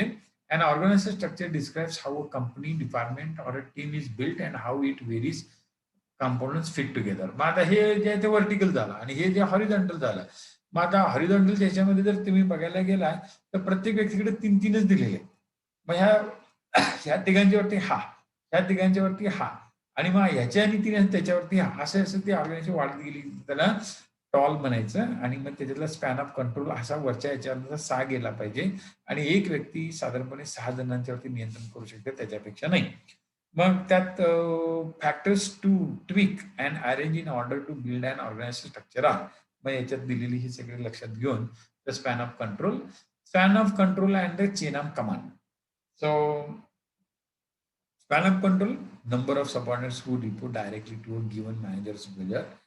आणि उर्विकने सांगितलं span of control to a given supervisor or manager should not exceed 6. Lyndall उर्विकच्या ह्याच्यात पण काही ठिकाणी ते 20 पर्यंत सुद्धा नेले जातं, पण 6 हा चांगला मानला जातो. आणि स्पॅन ऑफ कंट्रोलची आणखी परत माहिती दिलेली आहे. तर आता horizontal span of control, vertical आपण मगाशी बघितला. The number of people who report to one manager in hierarchy is a span of. The more people under the control of one manager, the wider the span of control. Less means a narrow span of control. Example below आपल्याला दाखवतं. त्यानंतर इथे span of कंट्रोलचं हे दिलेलं आहे, काय बरं म्हणायचं, स्पॅन ऑफ मॅनेजमेंट म्हणजे कंट्रोल मधला the number of people manage effectively by a single officer in organization. In an average form an executive can efficiently control of 5 or 6 subordinates. पूर्वीकने 6 सांगितलेले आहेत आणि त्याच्याबद्दलची ती माहिती. Narrow span, wide span, advantages, disadvantage. Advantage narrow स्पॅनचं काय, close supervision, close control, faster communication. वाईडचं काय, फोर्स टू डेलिगेशन येणारच वाईड असेल तर, क्लिअर पॉलिसीज असायलाच लागणार आणि subordinate must be carefully selected. ह्या 3 गोष्टी असतील तरच वाईड स्पॅन इफेक्टिव्ह होणार. आणि नॅरो स्पॅन हा जनरली इफेक्टिव्ह असतो. दोघांचे डिसएडव्हान्टेज सुद्धा इथे दिलेले आहेत. Contracting spans of control member at each. मग ते आता हे बघितलं नाही, हे व्हर्टिकल झालं, टॉल म्हणायचं. आणि नंतर आपल्याला बऱ्याच वेळेला याच्यावरती आधारित प्रश्न येऊ शकतात, चार्ट बघितला. त्यानंतर इथे आपल्याला दिलेले आहेत की span of control, field sales, inside sales, external factors, internal factors. आणि तुम्ही आता जर बघितलं तर व्हॅक्सिनच्या याच्याबाबत जर एखादं व्हॅक्सिनचं युनिट जे निर्माण केलेले आहे, त्यासाठी हे स्पॅन ऑफ कंट्रोल अशा पद्धतीने ठरवलेलं आहे.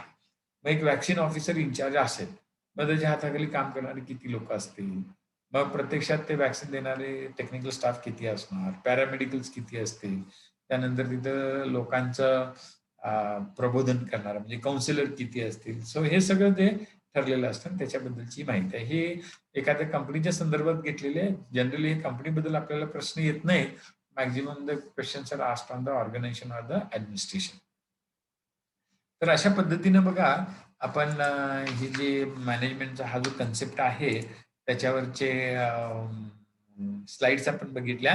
आता आपण प्रश्नांची चर्चा करूया. ही एक स्लाइड मी शेअर करतोय, की आपल्याला दिसते का फक्त मला सांगा. Are you able to see the slide? आणि मग आपण याच्यावरच्या प्रश्नांची उत्तरं जरा बघायला जाऊया. 50 भर प्रश्न आहेत, त्यातले काही प्रश्नांची महत्वाचे आहेत, तर ते आपण चर्चा करूया.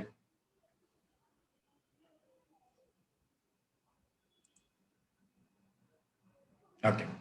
सो आता आपल्याला ही स्लाइड दिसते म्हटल्यामुळे आपण हे प्रश्न बघत जाऊया. पहिला आपण मगाशी जे बघितले त्याच्यानुसार, according to Urwick, where the work is of more simple and routine nature, the span of control varies from 9 to 12, 8 to 12, 7 to 9, 10 to 12. So the answer is, इथे जे दिल्याप्रमाणे 8 to 12 ह्याच्यातलं उत्तर ते बरोबर आहे. त्यामुळे 1चं उत्तर 2 आलं. आता त्यांनी सांगितल्याप्रमाणे 6च पाहिजे, पण आता इथे सिम्पल वर्क म्हटलंय, सिम्पल अँड रुटीन नेचर मध्ये म्हटलंय, त्यामुळे तो 8 ते 12चं उत्तर. पुढचा प्रश्न जो आहे, who among the following develop the concept of zone of indifference in respect of acceptance of authority by subordinate from his manager. मग फ्रेड फिल्डर, त्यांचं चेस्टर बर्नार्ड, फ्रेडरिक हसबर्ग आणि फ्रँक गिलब्रेथ. तर झोन ऑफ इंडिफरन्सच्या बद्दलची जी माहिती आहे controlling मध्ये ते महत्वाचं आहे, आणि स्पॅन ऑफ कंट्रोलशी सुद्धा त्याचा संबंध येतो. आणि इथे दिलेल्या प्रमाणे हा कन्सेप्ट जो आलेला आहे तो फ्रँक गिलबर्टचाच, त्यामुळे हे उत्तर बरोबर आहे. According to Henri Fayol, which of the following actions are required in supervising control process. मग त्याने दिले standard action, corrective actions, coercive actions, evaluative. तर हेनरी फेऑलच्या मते स्टँडर्ड, कारण कंट्रोलिंग मध्ये standard actions are very important. Coerce action घेऊन चालत नाही असं हेनरी फेऑलचं मत होतं. आणि corrective measures also for his important, आणि इव्हॅल्युएटिव्हचं सुद्धा त्यांनी नाही म्हणून सांगितलं. त्यामुळे 3च्या ह्याच्यामध्ये ए आणि बी, आणि त्याच्यातनं मग माझं उत्तर 4 नंबरचं येणार. त्यानंतर चौथं जर बघितलं, identify the sequence of different steps in controlling. आणि कंट्रोलिंग मधली पहिला टप्पा आपण मागापासून जे बघितलेला आहे, तर याच्यात जर बघायला गेलं, measurement of performance, comparison of actual and standard, analysis of causes and deviation, actual performance, आणि त्यांनी विचारलेलं आहे करेक्टिव्ह ऍक्शन प्लॅन. आणि मगाशी तुम्हाला ते एक विशियस डायग्राम दाखवली होती, तर त्याच्यामध्ये ऍक्च्युअल परफॉर्मन्स 1 नंबरला येणार. त्याच्यानंतर मेजरमेंट ऑफ द परफॉर्मन्स 2 नंबरला येणार. त्याच्यानंतर जर तुम्ही बघायला गेला तर मेजरमेंट मध्ये नंतर ते कंपॅरिझन, तो चार्ट दाखवला होता त्याच्यानुसार, आणि त्याच्यानंतर मग अनालिसिस ऑफ द ही करणार, आणि करेक्टिव्ह एक्सप्लेनेशन जे आहे ते 5 नंबरला येणार. मग आता इथं हे 1, त्यानंतर म्हणजे 4 आणि 1, आता 4 किती ठिकाणी, ते एकाच ठिकाणी आले, त्यामुळे उत्तर आपलं 4 नंबरचं येणार. तर हा जो प्रश्न आहे ते मगाची एक आपली स्लाइड जी होती ती व्यवस्थित बघितली, आपल्याला याच्यातला सिक्वेन्स लावता येतो. आता 5वा प्रश्न, principle of unity of command means, ह्याचा अर्थ खरा काय? Subordinate should follow any one order at a time. Superior should have only one subordinate. Wrong. It should be controlled by one superior, and Right. one should always be in writing. Yes. जर तुम्ही बघायला principal of unity, मग त्याच्यामध्ये ह्यात दिलेल्या ह्याच्यातलं आपल्याला हेच लक्षात येईल की सी जे आहे, subordinate should be control by one Superior. Multiple Superior झाले की मग काय येणार, प्रॉब्लेम येणार. आणि त्याच्यामुळं युनिटी, आता वर शब्दच वापरला युनिटी, युनिटी ऑफ कमांड म्हटलं की वन सुपिरियर. आणि मग subordinate should follow any one of order at a time, और आता सी म्हटलं की ये असणारच, पण तिथं काय झालेलं आहे की एक सुपिरियर असेल आणि त्यांनी आणखी ऑर्डर दिल्या, तर ती एकदाच एका वेळेला एक नाही, तर एका सुपिरियर दिल्या अनेक ऑर्डर एकाच वेळेला करणं, that is also consider unity of command. त्यामुळे ये लागू पडत नाही. आणि त्याच्यामुळे आपल्याला इथं सगळ्या ठिकाणी एकाच ठिकाणी म्हणजे 2च ठिकाणी सी आलेलं आहे ना, 1 आणि 4, आणि इथं चुकलेलं आहे. आता Superior should have only one subordinate, त्याच्याऐवजी उलट असतं नेहमी की subordinate should be control by one Superior. आणि सुपिरियर शुड हॅव मध्ये सुपिरियर म्हणायचं कशाला, एकच सबऑर्डिनेट असेल तर सुपिरियर म्हणताच येणार नाही. त्याच्या हाताखाली 4 लोक असायला हवे. स्पॅन ऑफ कंट्रोल मध्ये आपण बघितलं त्याच्यानुसार जो हॉरिझॉन्टल स्पॅन ऑफ कंट्रोल आहे त्याच्यात एका सुपिरियरच्या हाताखाली 6-7 का आणखी लोक येऊ शकतात, 20 पर्यंत, असं तो लिंडाल वुडविक म्हणाला. आता 6वं, the main steps of controlling process includes of the following except. मग स्टेप्स जे आहेत त्याला टेकिंग करेक्टिव्ह ऍक्शन येतच, कंपेअरिंग परफॉर्मन्स येतच, एस्टॅब्लिश प्लॅन ऍक्टिव्हिटीज त्याच्यात नाही आहे, आणि परफॉर्मन्स सुद्धा येतच. त्याच्यामुळे 6चं उत्तर जे येत नाही ते 2 नंबरला. What types of the control anticipates problems before the activity commences. आणि मग आपण बघितलं की types of control anticipates problem before the activity commences. मग आता फीडबॅक कंट्रोल येईल का? नाही येणार. कारण फीडबॅक कंट्रोल कसं होतं की ते झाल्यानंतर control anticipate problems before the activity commences नाही, feedback control after the activity is perform. आणि मग हे उत्तर आपलं फीड फॉरवर्ड आणि कॉन्करंट ती प्रक्रिया चालू असताना येणार. आणि इन्स्ट्रक्शन कंट्रोल असला काही प्रकार नाहीये. त्यामुळं टाइप्स ऑफ द कंट्रोल जे आहेत तर ते feedback control after action is perform, त्यानंतर feed forward control is before the activity is commences, आणि कॉन्करंट ड्युरिंग द ऍक्टिव्हिटी. त्यामुळे control feedback after action, feed forward before action, आणि concurrent during action. 8वं, which one of the following is a modern technique of control. आणि आपण मग अशी 9 कंट्रोलचे बघितले होते. आता डायरेक्ट सुपरविजन हे ट्रेडिशनल आहे, आपल्याला माहित आहे. So this is traditional. Budgetary हे मॉडर्न मध्ये येतं. त्यानंतर फायनान्शियल स्टेटमेंट्स हे नाही आहे, हे नाहीच आहे. आणि सेल्फ कंट्रोल सुद्धा मॉडर्न आहे. तर मॉडर्न टेक्निक्स आपल्याकडे इथे दिलेल्याप्रमाणे 2 आहेत याच्यात, budgetary as well as self control. आणि त्यामुळे my answer is going either 3 and 4. आणि मग एबीसीडी असेल तर सी आणि डी हे असं उत्तर येणार. तर 8व्या प्रश्नामध्ये जर तुम्ही बघायला गेला आपल्याला इथं उत्तर 2 बरोबर आहेत, कारण बजेटरी सुद्धा इज कन्सिडर द मॉडर्न, आपण स्लाइड मध्ये बघितलं. सेल्फ कंट्रोल सुद्धा आहे. Financial statement I told you it is not consider. Audit असेल तर येऊ शकतं पण स्टेटमेंट नाही येणार. आणि डायरेक्ट सुपरविजन हेच जे आहे So this is I told you the traditional one. आता 9वा जो आहे which term shows the number of subordinates managers can effectively span of control. Span of unity आपण बघितले, मगाशी व्याख्याच बघितली त्याची. So what is the span of unity? किंवा unity of command जो आहे त्याला span of unity सुद्धा म्हणतात. Subordinates should be controlled by one superior is called as the span of unity also. त्याच्यानंतर स्पॅन ऑफ कंट्रोल म्हणजे हे झालं. आणि स्पॅन ऑफ डायरेक्शन आणि पर्सनल स्पॅन असलं काही असत नाही, पण you can use those terms also to understand certain processes of the control. आणि त्यानंतर इथं खाली दिले त्यांनी rearrange the following essential elements of control process. So आता पहिलं कुठलं, दुसरं determine objective targets, measuring performance, त्यानंतर taking remedial actions and making comparisons. आपण हे वारंवार तेच आलेले आहेत.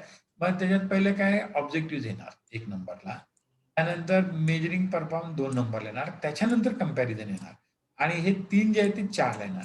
मग जिथं 3 शेवटी आले, किती ठिकाणी आले तर 1 आणि 4 मध्ये किंवा अगदी 3 मध्ये सुद्धा, पण 1 नंबरला 1 आलेलं किती ठिकाणी आहे, फक्त एकाचलाच आहे.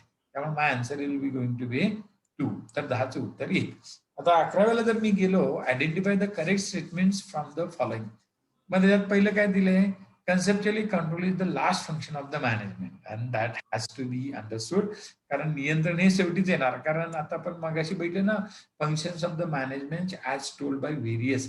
ते हेनरी फेल मध्ये कंट्रोलिंग शेवटी होतं. आपण 6-7 जणांचं बघितलं आणि त्या सगळ्यांच्या ह्याच्यामध्ये कंट्रोलिंग अगोदर नव्हतं, ते लिहिताना सुद्धा कंट्रोलिंग शेवटी लिहिलं होतं. आणि त्यामुळे control is the last function. That is correct. And the control is not a continuous process. That is wrong, because control is a continuous. Control is a continuous process म्हणायचं, नॉट हे येणारच नाही त्याच्यात. आणि त्याच्यामुळे 2 चुकलं. मग 2 किती ठिकाणी आले, इथं आले आणि 4ला आले. मग माझं 100% काय झालं, 2 आणि 4 उत्तर येणारच नाही. मग माझं उत्तर 1 किंवा 3 येणार. दोघांच्यात कॉमन 1 आहे. मग आता 3 नंबर जर मला समजलं तर माझं उत्तर ठरू शकतं. Control means to focus attention on moving ahead and shaping the pace and pattern of future. So this is correct. And norms and standards are not essential for control. That is wrong, because they are essential. And त्यामुळे उत्तर माझं 11चं 1. 12, in disciplining an employee, a warning should be. कसली असली पाहिजे warning कंट्रोलसाठी? Warning is one of the measure of the control also. Simple and provide expectations for changing the problem behavior. तर ते असायलाच पाहिजे. Written and kept in the employee service book. Not necessary. ते जर service book मध्ये ठेवलं तर ते तुम्हाला मग डिसिप्लिन ऍक्शन घ्यावी लागते, डीई वगैरे करावी लागणार. Viewed by the employee supervisor and at least 1 other supervisor, not necessary. Official and copy given to the manager human resources. आता वॉर्निंग जी असेल ती तोंडी सुद्धा देता येते ना, तोंडी समज म्हणायचं त्याला, बोलवून घ्यायचं आणि सांगायचं बाबा बरोबर नाहीये, उद्या तू वेळेवरती कामावरती आला पाहिजे. So that particular in disciplining an employee, warning not necessarily should be written always. It can be oral also. It should be simple.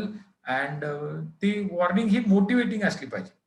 Warning अशी द्यायची की त्याला अपमान वाटलं नसलं पाहिजे, पण त्याच्या बरोबरच त्याला ते आपल्याला आता वॉर्निंग मिळालेलं आहे, मग पुढे मला सुधारणा केली पाहिजे, असं त्याच्यामध्ये प्रभाव पडला पाहिजे. त्यामुळे 12चं उत्तर 1.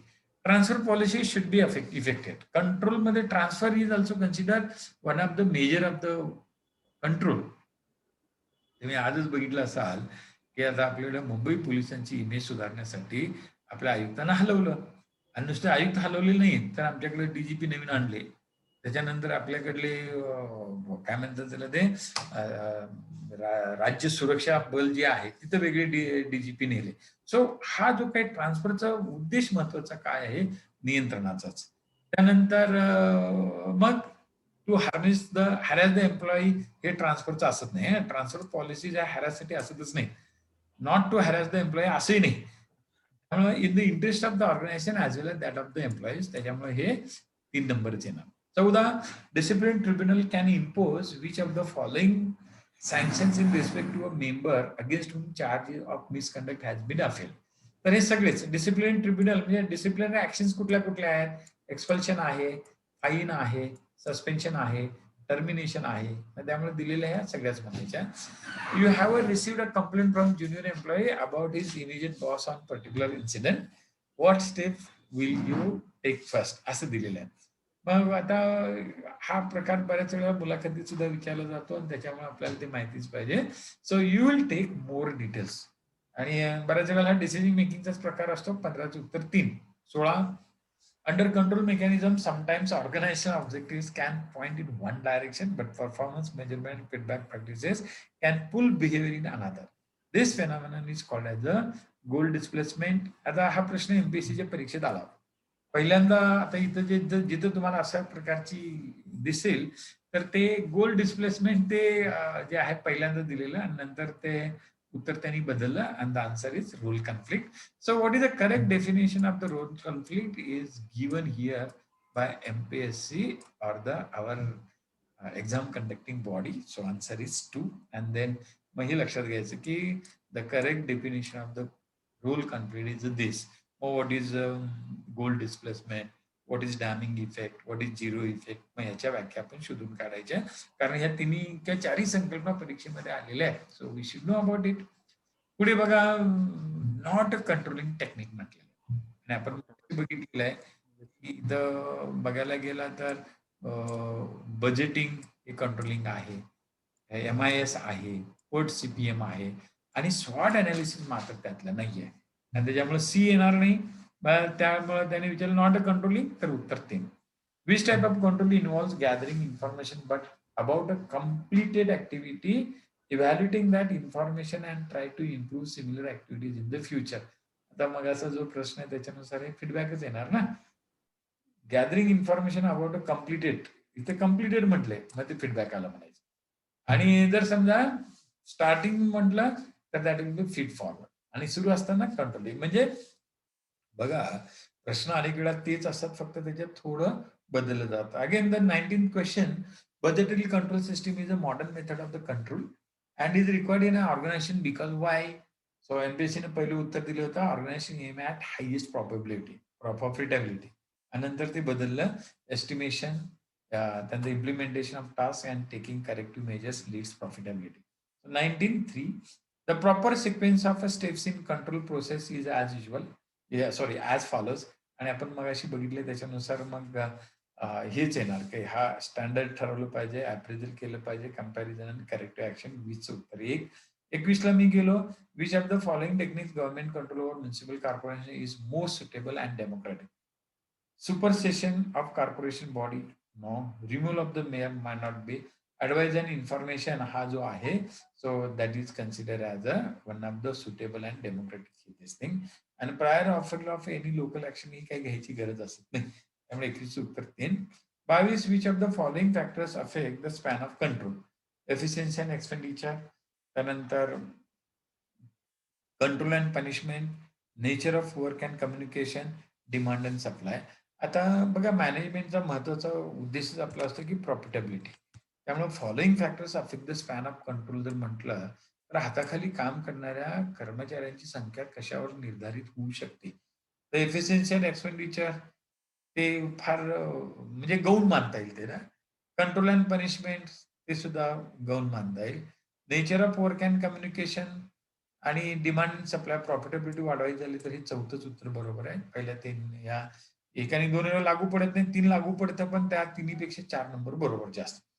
Constructive step to minimize acts of indiscipline should be. मग पहिलं दिले त्याने रिमूव्हिंग डिससॅटिस्फॅक्शन. जनरली डिससॅटिस्फॅक्शन जर माणसाच्या म्हणजे बघा it's a very difficult to satisfy subordinate. तुम्ही कितीही काम त्यांचं अप्रिशिएशन करा, हे करा, ते सतत समाधानी असत नाहीत आणि तुम्ही एकदा त्यांचं कौतुक केलं की पुढच्या वेळेला त्यांच्या अपेक्षा जास्त वाढतात आणि त्यावेळेला जर कौतुक नाही केलं तर डिससॅटिस्फॅक्शन येतच आणि त्याच्यामुळं रिमूव्ह डिससॅटिस्फॅक्शन हे constructive step to minimize acts of discipline म्हणता येणार नाही. त्यानंतर फ्रेमिंग ऑफ कोड ऑफ कंडक्टच हे दिलेलं ह्याच्यामध्ये महत्वाचं आहे. 23चं उत्तर 3. 24 what is the main objective of the discipline to get voluntary acceptance of members through rules. It's nothing but the definition of the discipline. तर डिसिप्लिनची व्याख्या काय तर दिलेली हीच आहे. तर 24चं 1. फंक्शन ऑफ सुपरविजन, मग rule making, give orders, determine targets, तर गिव्ह डायरेक्शन. तर सुपरविजन जे आहे ते रूल मेकिंग करण्याची जबाबदारी ते प्लॅनिंग वाले असतात त्यांच्याशी असणार. डिटरमाइन टार्गेट्स परत ते बॉस असेल सुपिरियर ते करणार. जास्त करून गिव्ह ऑर्डर्स जे असतील तर एक्झिक्युटिव्हचा, आणि सुपरविजन किंवा मॉनिटरिंग जो प्रकार आहे तो गिव्ह डायरेक्शन मध्येच येतो. Control will be effective Wien it concert with meaningful and acceptable goals. पहिलंच उत्तर बरोबर. आता हेनरी फ्युएलनी सांगितलेलं आहे ई स्पिरिट डी क्रॉफ्स, हे 14वं प्रिन्सिपल आहे ऍज पर हेनरी फ्युएलच्या ह्याच्यानुसारचं मॅनेजमेंटच्या प्रिन्सिपल मधलं, आणि that is nothing but the team work and cooperation. आणि जर समजा आपण सांघिक कार्य केलं आणि सहकार्य केलं तर आपोआप त्या संघटनेमधल्या नियंत्रणाची पातळी वाढत जाते. आता त्यांनी पेयर्स दिलेले आहेत, म्हणजे आपल्याला ह्याच्यात दिले. पहिलं, sanction of the budget, feedback, fixing responsibility authority, comparison and reports execution, action on the reports for effective control. मग ह्यात दिलेल्या याच्याप्रमाणे जर तुम्ही बघायला गेला, प्रॉपरली मॅच बघायला गेला, सँक्शन ऑफ द बजेट हे फीडबॅक नाही, हे फीड फॉरवर्ड आहे. फिक्सिंग रिस्पॉन्सिबिलिटी ऑथॉरिटीज येणार, आणि कंपॅरिझन अँड रिपोर्ट्स एक्झिक्युशन मध्ये येणार नाही. तर खरं याच्यातलं दिलेलं आहे ते 4, action on the reports for effective control. 29 question बघा, state the correct match from which those given below. तर पहिलं दिले decision to mechanize office strategy, आणि हे आपण मागच्या ह्याच्यात लेक्चरमध्ये बघितले, प्रत्येकाच्या व्याख्या आहेत, आणि ह्यात दिलेल्या ह्याच्यानुसार त्यांनी करेक्ट जे स्टेटमेंट आहे, notice no smoking inside office, मला रूल म्हणायचं. मग डिसिजन टू मेकॅनाइज ऑफिस काय असणार, step to meet the competition काय असेल, डिटर्मिनेशन ऑफ द सेल्स, हे सगळे strategy, method, policy, rule, these are the what we have discussed earlier.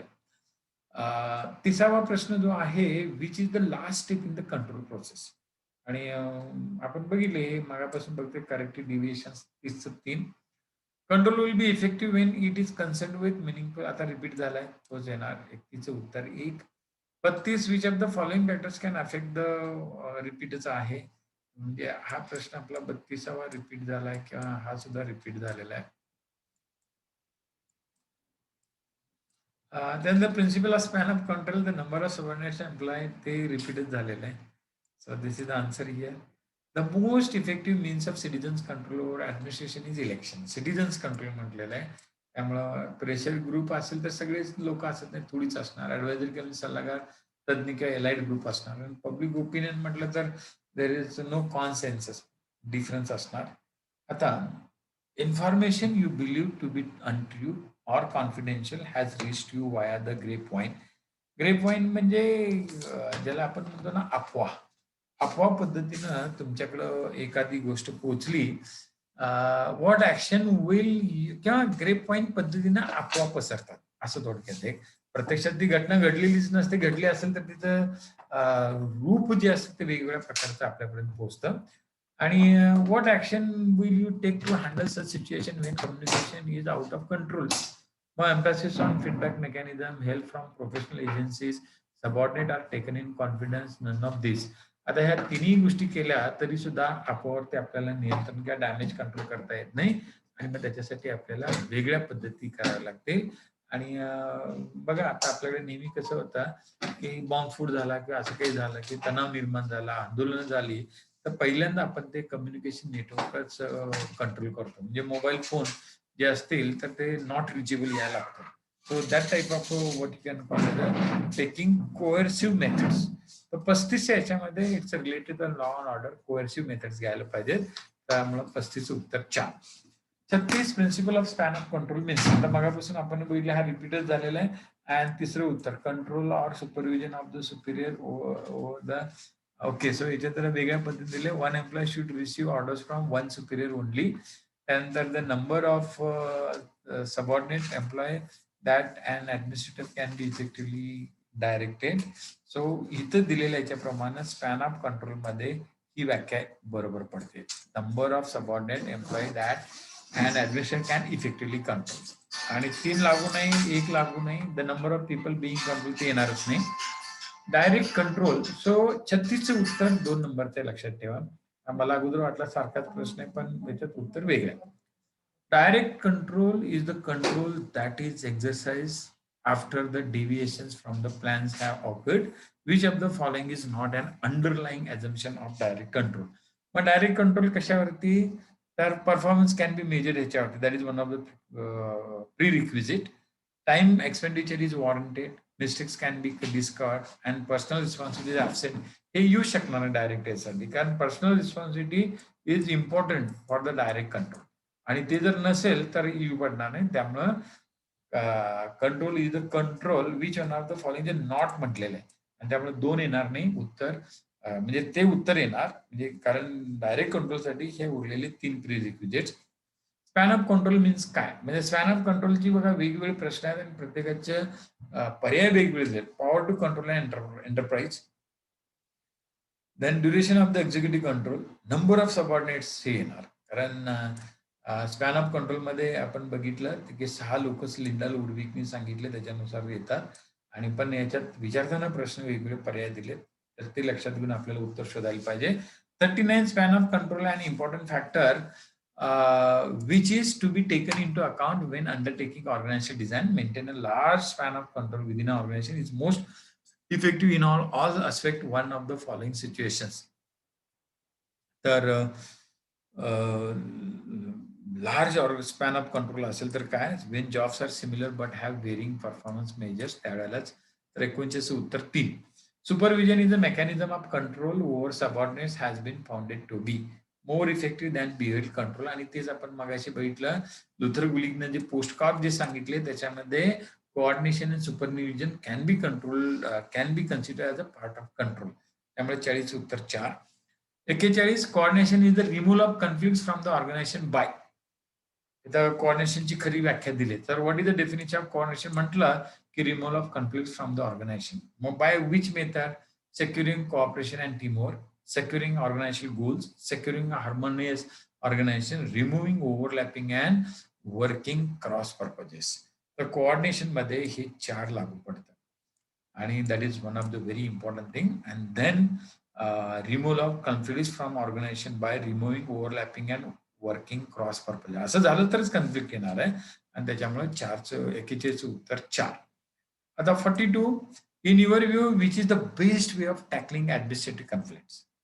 by judiciary, people's representation, legislature, professional bodies.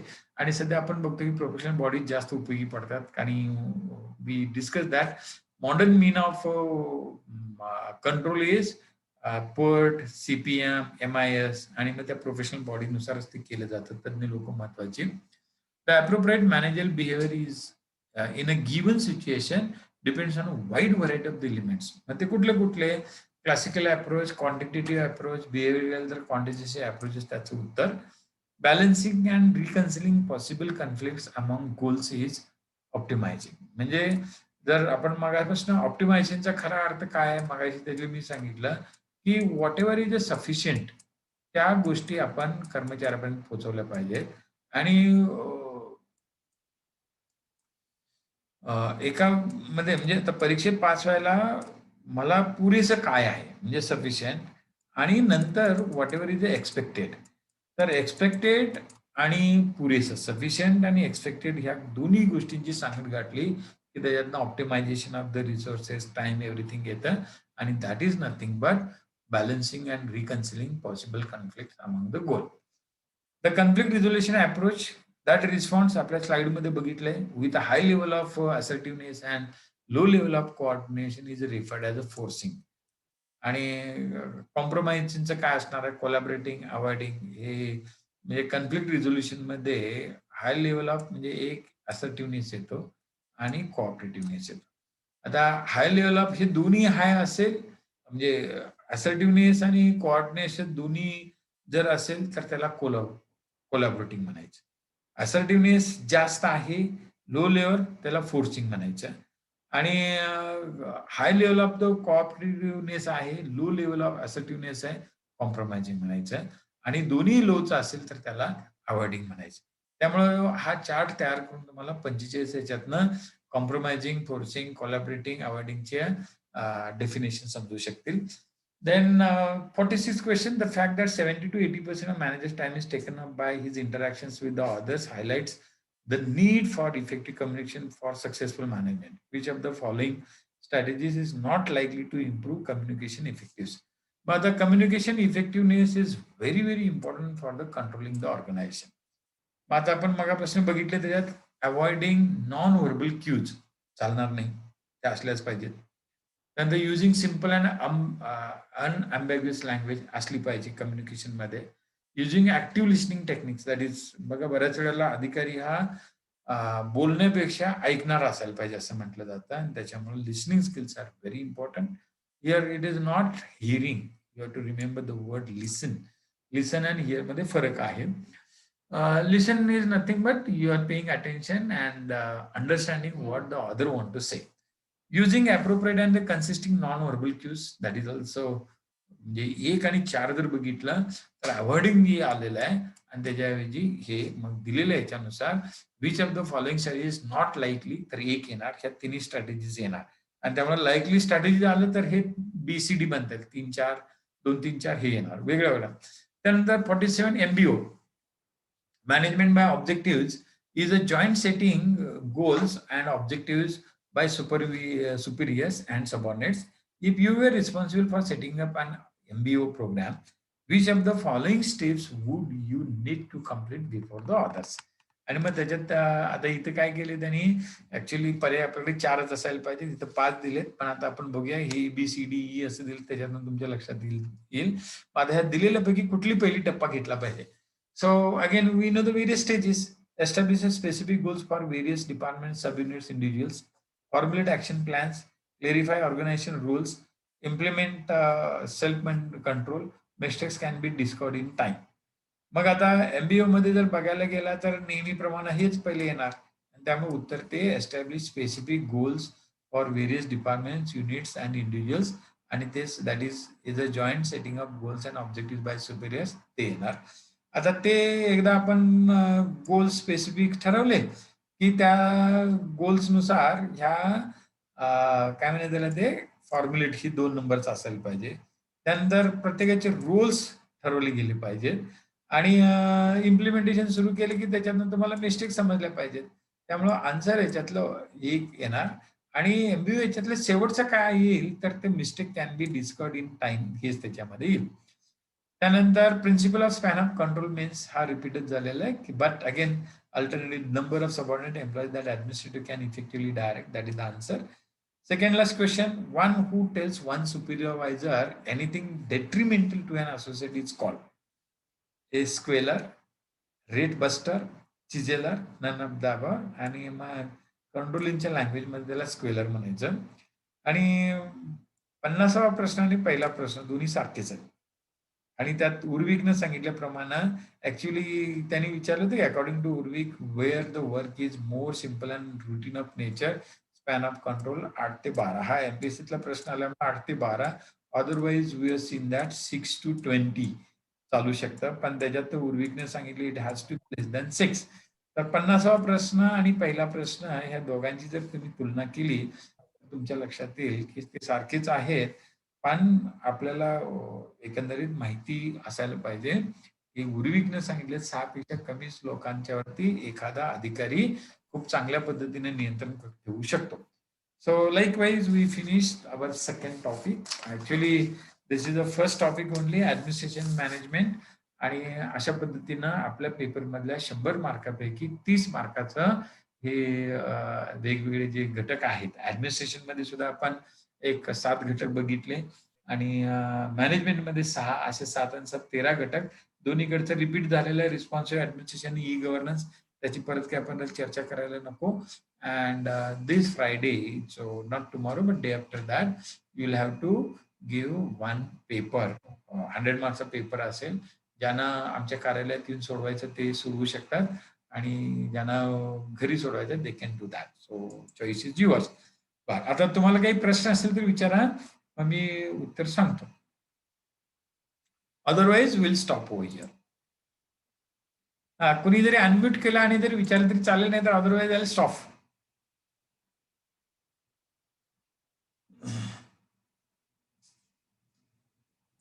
कुणाला काही विचारायचं की थांबू मी?